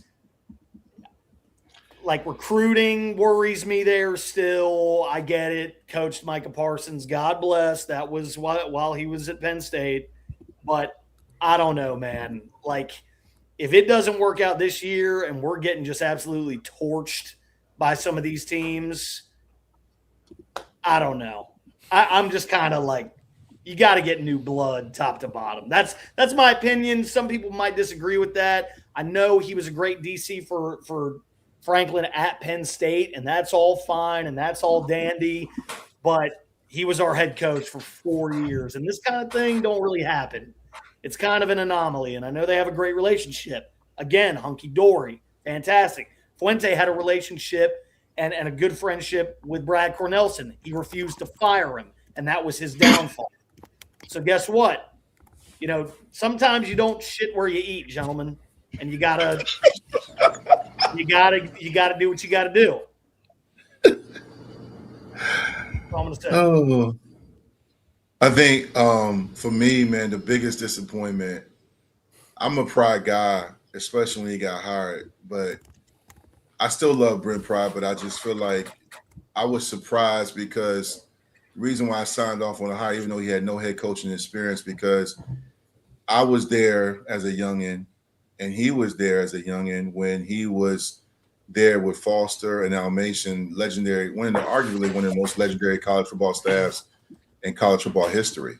Not just at Tech, but in the history of college football, that staff they had. And he saw what it took. He was there when we first beat Miami in program history. He saw the work ethic. He saw it. I'm not one of these guys that got to hang on to how it used to be when I played. And I like the evolution of college football and some of the things they do, whether it's how they get hydrated or even some of the tools they use to help with recovery, or, you know, you don't need to go full pads every day. I'm fine with that. But as far as, the stuff that came out once he would let go from arriving to practice on time or not playing the right guys. So to me, outside of his scheme and whether or not he'll be able to get the right personnel on the field, being able to motivate guys is also, is this going to be a revenge tour, or is this going to be something where you're second guessing yourself? It's kind of like, I'm going to tell you, I'm a movie guy. It's kind of like when Rocky came back to fight Clubber Lang, Mr. T, and he was on the beach, and, Apollo was like, "You good, bro? Come on." He was like, "I'm afraid, all right? I'm afraid." You know what I'm saying? Like, we can't have those moments, man. He's got to come in there. He can't blink. And we talk about Noah Chambers and Caleb Spencer and some of the other young guys in the secondary and the team. I have to trust that Franklin and him had a long conversation about what went wrong. And maybe it was some personal stuff. Maybe it was just he was overwhelmed. I know my cousin Mike talked very openly about how hard it was and how he was overwhelmed at Norfolk State being a head coach. And that's a Division I program on a lower level. So it happens to the best of them. I mean, if we keeping it real, Beamer's first handful of years in Blacksburg, he was overwhelmed and he missed on some players, should have played him sooner. He was on my podcast a few years ago, and he talked about how there were several games he wished he had back, like the Michigan Sugar Bowl game when Danny Cole did the fake punt. So a lot of guys will miss on it, what it takes, but I think Pry is where he can flourish. I just wonder, how it's going to be when it comes to not just the accountability, but getting the right guys. How well will him and the defensive coach come together? And, you got Anthony Midget, my longtime friend and brother on the secondary. What kind of energy are they going to have? Because with defense, typically in high school and college and even pro football, defense at the start of the season is ahead of the offense. So the defense should come out. I think VMI is a great game to come out and get your feet wet and get everybody some good snaps. But then ODU's a step up. So my biggest question mark regarding the early part of the season is how they do on the road against Maryland, a team coming off 2 back-to-back 4-8 seasons, a program other than a few years with Ralph Friedgen has never cared about football, a stadium that Virginia Tech historically has come in and taken over with their fans. Even when Virginia Tech was ranked 5th in the nation, when they had Marcus Vick at quarterback, Maryland Tech came in there and took over the trap. Maryland wanted to get rid of him, but they didn't have enough money. So if you can go on the road and you win a game 38-16 defensively, that's a big step. But right now, I know what everybody's thinking. We love Pry the man, but we need to be able to trust Pry the coordinator. That's it. And I think it's what Grayson also said a few minutes ago, too. It's razor thin. Razor. Not with everybody.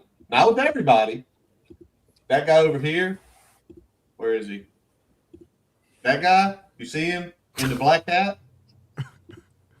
Oh, I can't wait till he has one bag, because I'm going to just literally say, Tally, just, say what you need to say about it. Talk about it a little bit. And it's nothing wrong with that.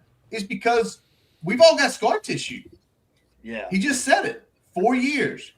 3-9, 3-9, 7-6, 6-7. That is not the standard here. So when you do that for 4 years, and then you have all these other stories come out, and again, I do think one thing about him, I think he was a player's coach. I think that is the vibe I get from hearing the players talk about him. Shelton's smiling really big. You got some stories, Shelton, to share? No. But I think he was a player's coach. And to be a head coach, I don't think you can be a player's coach. Nah, so you can be a player's coach and hold people accountable. The problem was he was a player's coach that wasn't holding the players accountable. Because he had never been a head coach before.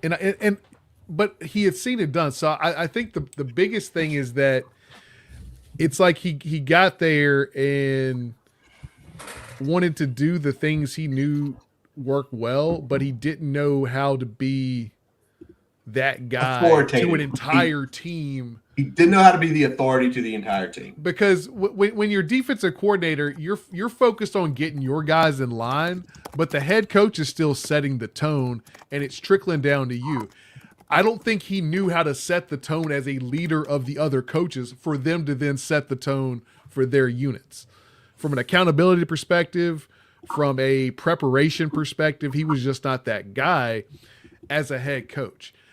We've seen what he's been able to do not only as a DC, but as a DC under this head coach. And I think that's where the distinction is. And that's why, the line has been wherever Franklin went after Penn State, Brent Pry was going to be his first call for defensive coordinator. The weird part of it is that he's at Virginia Tech and Brent Pry was his first call as defensive coordinator. That's why it's weird, because we still have scar tissue. So he's got some fences to mend and some bridges to rebuild with Hokie Nation from a trust perspective. I think most people like Brent Pry the person, and if he can rebuild that trust as Brent Pry the coach, this could be a good thing. But it's going to take some time, and it's going to take a whole lot more games than VMI to get there. You're damn right. Shelton has to go, so he's got one more question he was going to lay on y'all before he dipped out. Yeah, no. Well, first of all, I agree with all the stuff you guys were saying. I think it was just lack of attention to detail. I think that is what Franklin really prides himself on. It's just he's a control freak. Like, he wants to be in control of everything, but he has a body of work to back him up. And I think I'm actually going to write for the key play next week. Spoiler. I'm going to write that Virginia Tech needs a control freak like James Franklin, to someone who actually can set the tone and care about the tiny details that go into building a winning organization. So just wanted to get my piece out on that one. All right. So we're talking about obviously Pry and the defense as well. The first 4 games, obviously, we know that it's not the most rigorous of schedules, but obviously we want to get the losing streak against non-conference Power 4 foes off our backs. So as we focus on the defense, are there any particular statistical areas that you guys are going to be paying attention to evaluate the defense in those first few games? Dwight. Yeah, Dwight. Yes. Takeaways, game-winning plays, takeaways and game-winning plays, and not stupid penalties like targeting. I mean, my guy Jordan Bass came in, young guy that played out of Phoebus High School, transferred to Tech from Pittsburgh, is a vicious hitter and he's athletic, but he would negate some of his plays with targeting, or at least in that gray area where they had to review it. I remember Pry's first year as head coach being at ODU. I went to that game in person, and I remember my son leaned over to me in the second half, and he was like, "Our guys aren't making game-winning plays," and we dropped 4 interceptions that night. Virginia Tech defensively is a program that thrived off turnovers, non-offensive touchdowns. So the biggest thing I'm looking, like, not just against VMI, but against BC, against Maryland, when you're playing a team that has an inferior quarterback, or then they're inconsistent on offense, we have to make them pay. We have to get turnovers. And I feel like, in the last handful of years, we just were a very passive defense. So I'm looking for that. Just some guys that want to step up and make plays. I mean, again, not to lean and just keep talking about the nostalgia of the good old days, but just when you look at the players, like, give it to me, Roscoe. Give it to me when D'Angelo Hall took the ball from Roscoe against Miami, or Eric Green. Guys like that, just getting turnovers, man. Campus talk. Yeah. So it's just one of those things, man, where I'm looking for that. I know Sheldon's gone, but I'm just answering. I'm looking for game-winning plays, and also getting turnovers. I think I heard you on the show one night, Curtis. You said, I don't know, it was one of y'all that said our numbers were horrendous last year with takeaways. That's how many interceptions we had last year. That's deplorable. Oh yeah. I mean, that is a lot. I mean, shouldn't even be able to carry the lunch pail out there with those kind of numbers. That's an abomination. To parallel but not piggyback here, I'm looking for bullies, man. I've been looking for bullies for a long time. Dwight just talked about his longtime friend and former teammate, Anthony Midget. Somebody posted the clip the other night of him popping one of the Syracuse receivers like a zit. With Virginia Tech, in those days, Ike Charlton put Pat Woodcock to sleep. Like, we used to bully people. I want players on defense who play with an edge, and that you can say that, right? A defense that plays with an edge doesn't miss tackles. You know, in the whether that's the first level or the second level.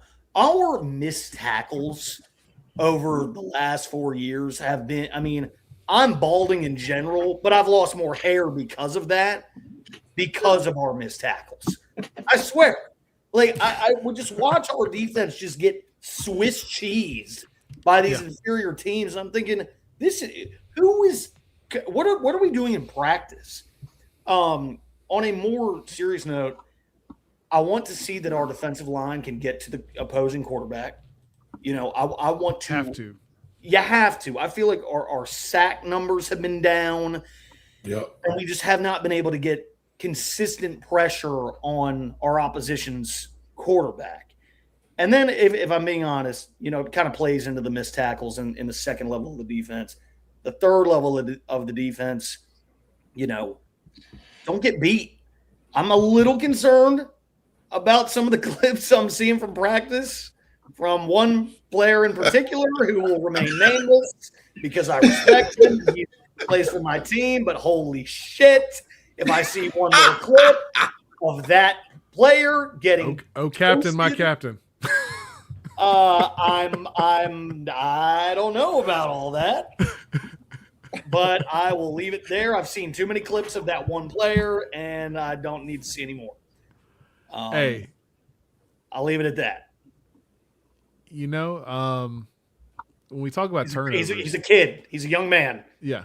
The fall, you know, Grayson, you talked about the fall off from what we saw with APR to whatever that was last year. Correct. Was so stark. It was like night and day. It was so bad, man. We just could not get after the quarterback at all.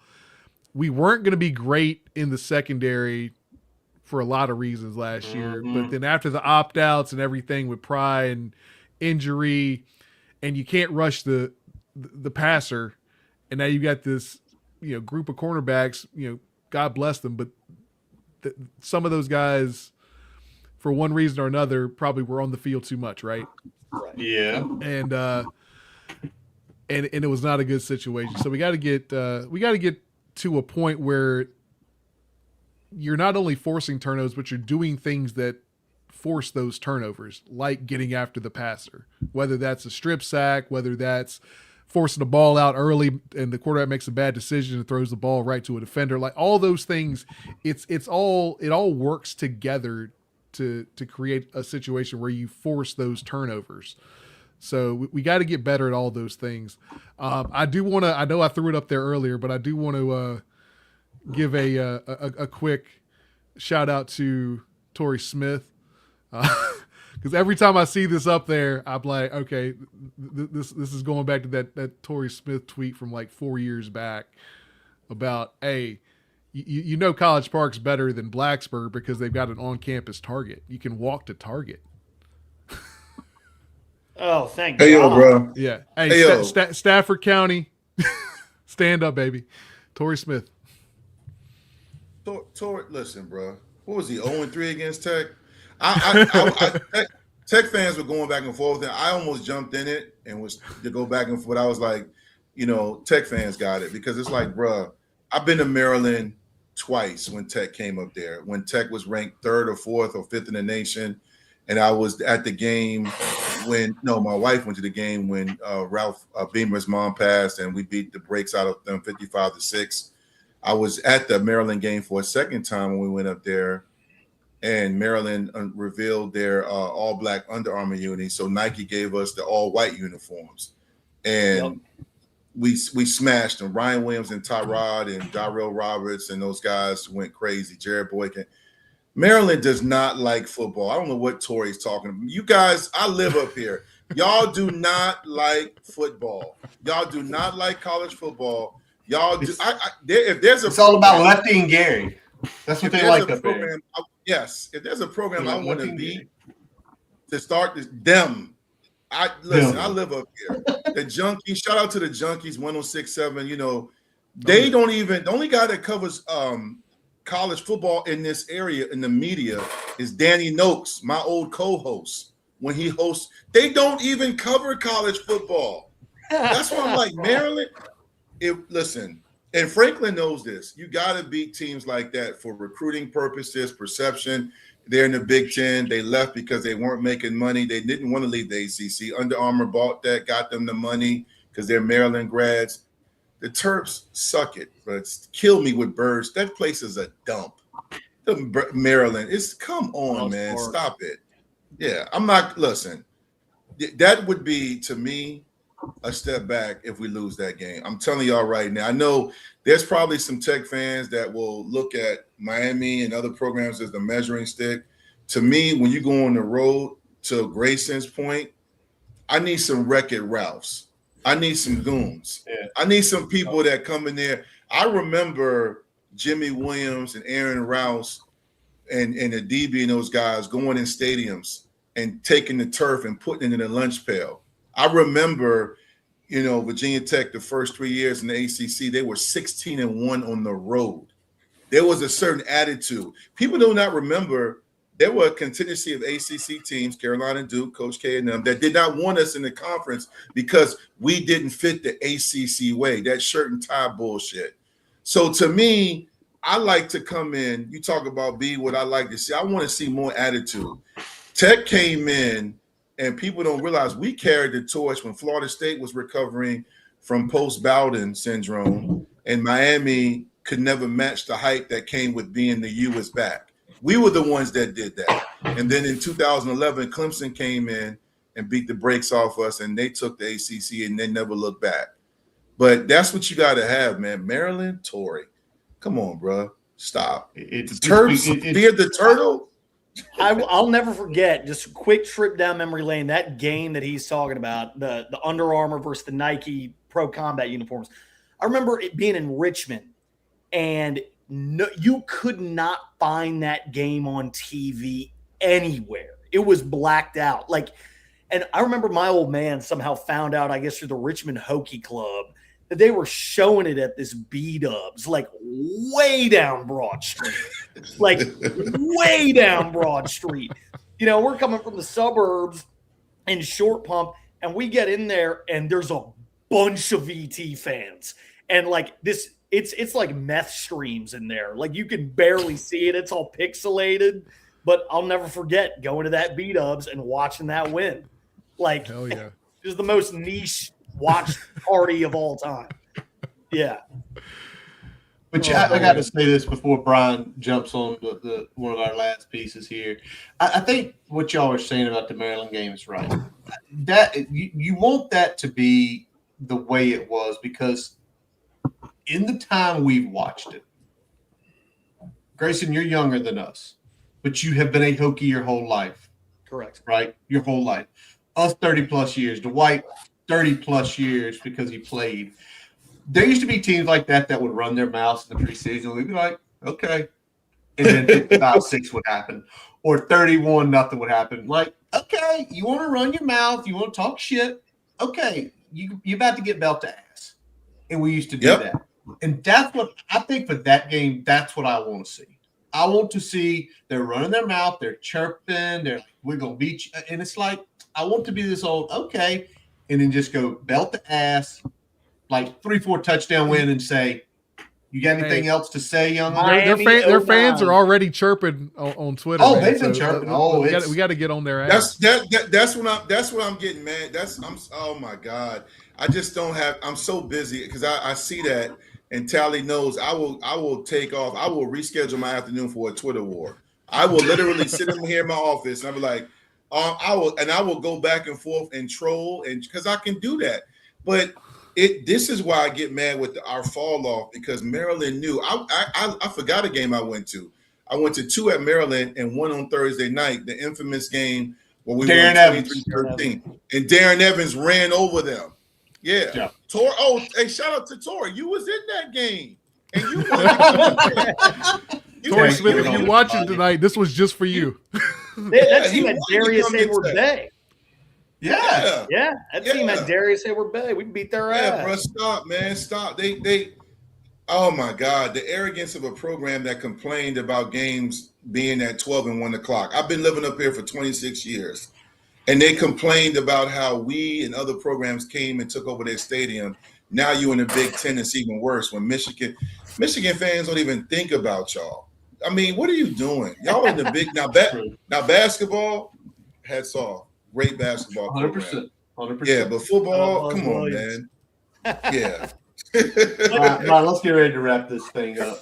Curtis, real quick to your point, what you're saying about like the talk and then back it up. 09 Miami is a prime example of that. I remember ESPN, like Haynes back, Hughes back, Swagger's back, Ja'Cory Heisman. They're going to beat the shit out of the Hokies. 31-7 in the pouring down rain. Belt to ass. Yep. That's all I wanted to say. That's a good way to kind of segue in here, man. Like, I think what the overarching thought is from everything we've been talking about, it really goes back to Franklin and changing the mindset at Virginia Tech, and in some ways, reestablishing the mindset. And I mean, I know that's been a buzzword for kind of the off season, but bringing a mentality that's different than what we've seen in Blacksburg for a good while, whether it's the conversation, that came out of the BOV. It's like we're doing better. We're doing the things we need to do, but we need to keep doing more.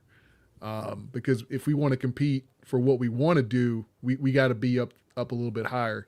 And I'm gonna give a negative shout out to Dan Wolken for somehow twisting that into he's doing it already and all that bullshit. Y'all can see that bullshit conversation on Twitter if you want to go check that out. But yeah, but back to the point. What are y'all thoughts on the way Franklin's changing the mindset, and is that the thing that you're kind of leaning on as we move into this 2026 season, as far as how you're gauging success for this season? Well, I mean, I think you see it in the Set in Stone video or the Set in Stone series. I mean, however many episodes there have been of that now, where it's just, everything that I've seen about Coach Franklin is he comes from a big program energy. Like I remember being out here in LA a couple of years ago. I know a lot of Penn State alum out here who are good friends of mine, and I went to the Rose Bowl where they beat up on Utah. And that's back in my textbook I hate James Franklin days. But I remember watching that game and thinking, dadgummit, that is a well-coached football team. Like just the from top to bottom execution, the physicality, and I hope, it is my sincere hope based on what I've seen in practice and what Dwight talked about earlier, the everything else. You want to be a tough guy? That's all bullshit. He said that in Set in Stone. He's a big college football program guy. He wins where he goes. Obviously, we saw what happened in the denouement Penn State. I actually really do think one day they're going to regret letting him go. And I know what I said, and people will still give me shit for it years from now. Grayson, you didn't even want him. Well, I've changed my mind. Guess what? Sue me. I'm glad he's here. So I hope he just brings – I hope the mental toughness, the mental fortitude, what we've seen in practice in the brief clips translates to what we see on the football field. I think he's doing things at a very high level. Yeah, and I'll just second that. I kind of knew he was coming. I remember I told you guys, I said, I can't say no, but I think it's going to be Franklin, like 3 months before he was hired, just my sources and things like that. But I liked Franklin. I'll be honest with you. I paid attention to Penn State because at the time when he was starting his legacy and building Penn State up, I was writing for Rivals and switched to 247, writing a column called Vick's Viewpoints. And I knew Ricky Slade Jr., who was a top 5 player in the nation, a guy out here at Woodbridge, Virginia, who went to Penn State and was heavy on tech. I remember Devin Ford, being a guy in Prince William, watching him at North Stafford. he liked Virginia Tech, but he chose Penn State. There were a ton of guys he kept getting in the 7-5 Northern Virginia, Richmond area that were Tech guys. And between him and Pry, he was taking advantage of Beamer on the way out in retirement and Fuente not caring about Virginia. And then, just coming in and getting guys that were Tech guys that usually would commit, or at least if we didn't get them, we would finish second. And, I saw what he did, but I didn't pay attention to them in the way where I was hating, because I felt like we were struggling so bad to win 7 games. They were in a whole different stratosphere, being in the Big Ten and competing with Ohio State and Michigan. And ultimately, man, like, I'm happy he's here, but I will say this as a disclaimer, and I've said this multiple times on Big Dog Sports Talk on Thursday mornings. I agree with Grayson 100%. He's a winner. He's a leader, and he demands respect. And I know some people think he sucks all the air up in the room. I like his energy. But at the same time, here's a disclaimer. He's got something to prove too, because he didn't go out on his own terms, and people are doubting him. And when you get humbled like that, when you get humiliated, as I mentioned, like with Brian Randall and Tyrod Taylor and other people, when you get humiliated, you have 2 choices. You can rise up or fall off. And you could see in his interview on game day, he was hurt and he was mad and he was motivated. And he's very pissed off. I wonder if the guy sleeps sometimes. Now, I'll say this as part of my disclaimer. He's won at Vandy. He's won at Penn State. But like the players I mentioned on this roster, he has not won at Virginia Tech. So he has to show and prove that he can win here. And this, people might not believe me because, Vanderbilt, hold on, Dwight, Vick. Well, Vanderbilt had no expectations. Penn State was coming off a scandal of one of the most egregious scandals in life, right? And coming to Tech, this is going to be his hardest job, because the expectations here, the Hokie Nation fan base and the alumni across the DMV, North Carolina, and other parts of this wonderful country are dying for Virginia Tech to be good. Tally has said repeatedly on this great show you guys host that college football is better when Virginia Tech is good and great. And a lot of people that love and respect Virginia Tech that aren't Hokies want Tech to be good. And even people that hate Tech desperately want it to be good because it's better for the rivalries like Miami and potentially West Virginia. So I think Franklin represents a new face, a new age in Blacksburg, because I also say this as I wrap up and land my plane, is that I felt like Virginia Tech administratively had gotten selfish, stale. I believe there was some negligence. I'm not going to say words like embezzlement, but I feel like there were people in there, nepotism and other things going on, where it was a lot of selfish and irregulated shit going on. And I was pissed off. And they knew what they were doing. They were just getting by because nobody was holding them accountable. There's no way a program like that can fall off that badly and nobody have any answers in the Merriman Center. It's unfucking acceptable. And that's what was going on. There was a lot of stuff going on, and now a lot of people, it's kind of like the end of a movie, like in Casino or The Godfather or Mississippi Burning, when people they freeze frame the scene and they show 20 years to life and the guys are getting escorted out the building. That's what needed to happen. We needed guys escorted out of Merriman because there was too many people living off the good old days, and they were doing what they wanted to do with our money. And you cannot do that to Hokie Nation. You can't do that. This is a fan base that got us bids to the Sugar Bowl. Go ahead, Tyler. I'm done. No, you good. I was just going to jump in and say, man, just talking about the mindset, it ain't even big stuff. You know what I'm saying? Like little stuff compared to, new ADs and, getting new people up top, bringing Stick It In back. Like what was the big deal? Well, we can't have something that gets the crowd hype. The players like it, the students like it, TV likes it, but the guys up top, we don't want to do that. It's provocative. It gets the people going. I'm telling you. Well, by the way, Tally, that was. I'll tell you exactly what that was, because God rest his soul, Jim Weaver, and now Whit Babcock is no longer here. I'll tell you exactly what that was. That was the high donating alumni who sat in the West Stands and keyword is sat in the West Stands, and they were mad because the band used their flutes as props. Oh, we can't have that here in Virginia. No. We can't have that here. No, you can have it. You can have it. And so they went above Jim Weaver's head, God rest his soul, to Steger, and they say, you don't get rid of that sacrilege, blasphemous shit of pulling donations. And guess what? His hands were tied, and that's why they got rid of it. And guess what? This might piss some people off. All them people are with the Lord now. And so guess what? Now it's back. Hey, yo. Hold on. And you know why it's back? Clip it. Flip it. And you know why it's back? Because all the people writing high donation checks now were sitting in north end zone and east stands, standing and screaming their lungs out and loved it. Guess what they're doing now? They stroking the checks and saying, "Oh, would you like this?" Right. I was here when that went on. It's going to come back. It was 20 years ago. 2007 is the last time that was a mainstay in Lane Stadium. And I have it on good authority that it was some of the previous admin who actually were instrumental in bringing it back. So I know I was giving Brian White credit for that the other day, but I have it on good authority that it was actually some of the previous regime who got that back. And I'll tell you, Whit Babcock even said this to me. He said, the second most asked question I get behind is Virginia Tech football going to be good this year is when is Stick It In coming back? That's great.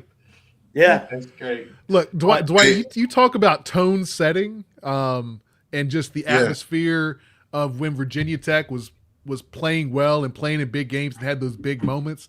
Stick It In was a part of that. It was part of that whole aura of the Terror Dome. Like that's what we're trying to bring back. And it starts with the play, but it's the whole atmosphere and getting stuff that isn't just an entrance to matter again is what we're trying to get back to. Brian, me and you sat in the stands. When you and Grayson, you were there as a young man. And yes, I was. Dwight, you sat in the stands. When you crossed the 20-yard line, that drum line started. And it was just an energy wave going through the stadium. It's like, yes, we are about to stick this in, and you will hang your head, and you're going to be sad that we just scored again. And not everything has to be sexual innuendo. Like, can we just appreciate something for being a dope-ass beat? Can we not have that? Can we not have that? I mean, I know that was 20 years ago, but still. No, you're right, Grayson. Shout out to Grayson. I told y'all, bro. Everybody watching when y'all re-air this, follow this dude on TikTok. The same answer you getting. I've been following him now for a few years. Told you, Grayson's my guy. I told y'all years ago, Grayson's my guy. Hey, look, though, real quick, shout out to you guys, my brothers, my Boundary Corner bros. You guys are the best in the business, man. Like, I appreciate y'all letting me come on and talk my ish. I told you. And also, to the point that Grayson made, I just feel like egos ruin everything, whether you're watching a VH1 documentary or 30 for 30, Kobe and Shaq, or it's just egos, man. Like, that program belongs to all of us. The Fullers, the Vicks, all of us, everybody, the fan base, Hokie Nation. When you start taking out Stick It In, or you start hoarding money or trying to mess with what we created, or just trying to hire all your friends and family, or looking the other way when something needs to be dealt with, we all lose. And you can't do that. You can't do that with something as precious. As I always say, every year I come on y'all platform as we wrap up, this is my favorite team, bro. Like, y'all don't understand, dude. Yeah. Like, y'all do understand, but like, I think we do. When I sat there in my living room, I remember I sat in my living room when we lost to Matt Ryan. I was sitting there, one of my best friends called me, and I just was frozen in my living room because I was going to go to the game, but then I had to work. And then, it was a Thursday night, and we lost. I was sick. Or even when we lost to Fitzgerald, and we had Kevin Jones went wild, and we lost to Fitzgerald, or so many painful losses. So I live and die with this program, bro. Like 3-7 last year, that shit hurt, bro. Like it was awful. Because, you know, I do parlays and I do fantasy football. I watch the league, but not like I watch tech football. I will carve out 4 hours, man. So, and it's just like I watch y'all show. I watch it every time it comes on. I may be quiet in the comments, so then I may jump in. So I appreciate what y'all doing, man. Thank you, and shout out to your sponsors. I know Tally was quiet because Tally's waiting for this season. I cannot wait to see Tally hold them accountable. Hopefully, we're doing more praise. Hopefully, we're doing more congratulations and praise and game balls than we are who needs to go. Facts. 100%. 100%. Time. You know, I want to make one real quick statement. If y'all want to say something, you can. A lot of people got pissed off about the reestablished 2026. I didn't, because we need to be reestablished. We need to be reestablished. This program has not been the same in a decade. It hasn't. 15 years. You go 15. That's 15 fine. years. That's acceptable to me. But a lot of people are like, what do you mean we got to be reestablished? We've always been Virginia Tech. And it's like, from 1993 to 2011 was this 18-year stretch. We were never bad. We were always ranked. We were always in the national. And people that were getting mad about, yeah, but, you know, we're still Virginia Tech. And it's like, that's not what I grew up with. That's not the first time I went to a game in 2003. That's not what I walked into. The last 10 plus, 15 plus years has not been Virginia Tech. So when we talk about the change of the V team mindset, when you see that reestablished, I want you to close your eyes. And Grayson, you mentioned 2007. Think about 2007. Think about those teams. That's the VT that we know. That's the mindset we want. And when James Franklin said it had the shirts put reestablished, people that got upset should have checked themselves, because to me it tells you haven't been paying attention to football for the last 15 years. You haven't did what Dwight, Vick, and Grayson Wimbish. I said Wimbish. There you go. Dwight, Jonathan Talley, Brian Siegler, and Curtis Wilson do. We do live and die with this team. This is our team. This is the team that I have stayed up on the phone with my buddy in San Diego after the Boise State game till 2:00 in the morning because we were so pissed. Me and Brian accidentally walking out behind the building at work and said, let's talk about the game for a few minutes. 40 minutes later, oh shit. Oops. We didn't got carried away here. It matters. This program, I think, matters so much to so many people. And when you hear her saying reestablished and you see the gentleman who's coming in who has consistently, he stole our talent for years, hated him for it. Sorry. If he listens to this one day, we hated you for it. But you're ours now. Go steal somebody else's talent. Hey, Grayson don't realize, Grayson, real quick, you don't realize when I fell in love with your game as far as being a media personality, when you were on Sons of Saturday, I remember exactly where I was. I was going to FedEx office to put together a proposal and a portfolio, and I was listening to you. And I don't even know if you remember this, but this is when tech started to decline. And I don't know if you realize it, but you laid into Billy Ray. You were like, dude, you don't understand. You're new here. I'm paraphrasing. He said, I've been around this program since I was in my dad's nutsack. And you went off, and I was like, thank you. Because the theme of the conversation was Virginia Tech. The question was, is Virginia Tech still a great job? And Grayson was like, are you kidding me? And Grayson went off, and I remember I said, yo, I knew who you were, but I didn't. I said, I like this dude's, because I'm very passionate. And I was like, no disrespect to Billy, ain't no shade to him. It's just like, yeah, you came, you're new. I've been around here since we were sponsored by Starter. But go ahead, Grace. I just wanted to say that memory to that point, resonates. And we do. I know we're running a little long, and that's okay. I love doing this. I mean, I'm happy to be here. To that point, Dwight, my first memories of watching BT football, I've said it 1,000 times. I'll say it 1,000 more. Watching your cousin, Mike, with my dad in Lane Stadium. I would always ask my dad where he was on the field. I'm 30 years old, and the last time we won an ACC championship, I was a freshman in high school. It's been 15 years.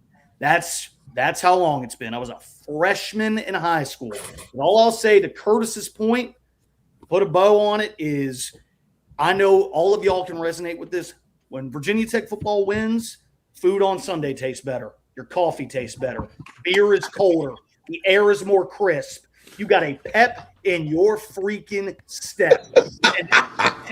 And guess what? 3 times last year and the 7 before that and the 3 before that, it ain't frick enough.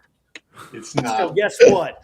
I need all I'm saying is that man wins 10 games a year. We'll build a statue just like Coach Beans. God Right. bless. I like the way you say that. With that being said, with our special guests tonight, Dwight, Vick, and Grayson Wimbish, that wraps up this episode of the Boundary Corner podcast, brought to you by Moments on the Moor. I think we lost Phil for a little while there, guys, in Lexington. I'm Curtis Wilson. I'm Brian Siegler. Jonathan Talley. Visit BoundaryCornerBT.com to listen to all of our episodes. You can go find the episode where Dwight Vick literally called and said, Jeff Overton Jr. is going to be special. I'll never forget that. That was one of those winter nights we talked with you. While you're there, follow us everywhere we are: Twitter, Facebook, Instagram, YouTube account, favorite podcast source. We let our buddy Jason Long, happy birthday, Jason, today, play us in, play us out. Check his website, jasonlongmusic.com out, where you can link to everything of his: Apple, Spotify, YouTube, Facebook pages. Also check out where he will be live down in the Roanoke area. We appreciate all y'all for listening. And as always, let's go. Hokies.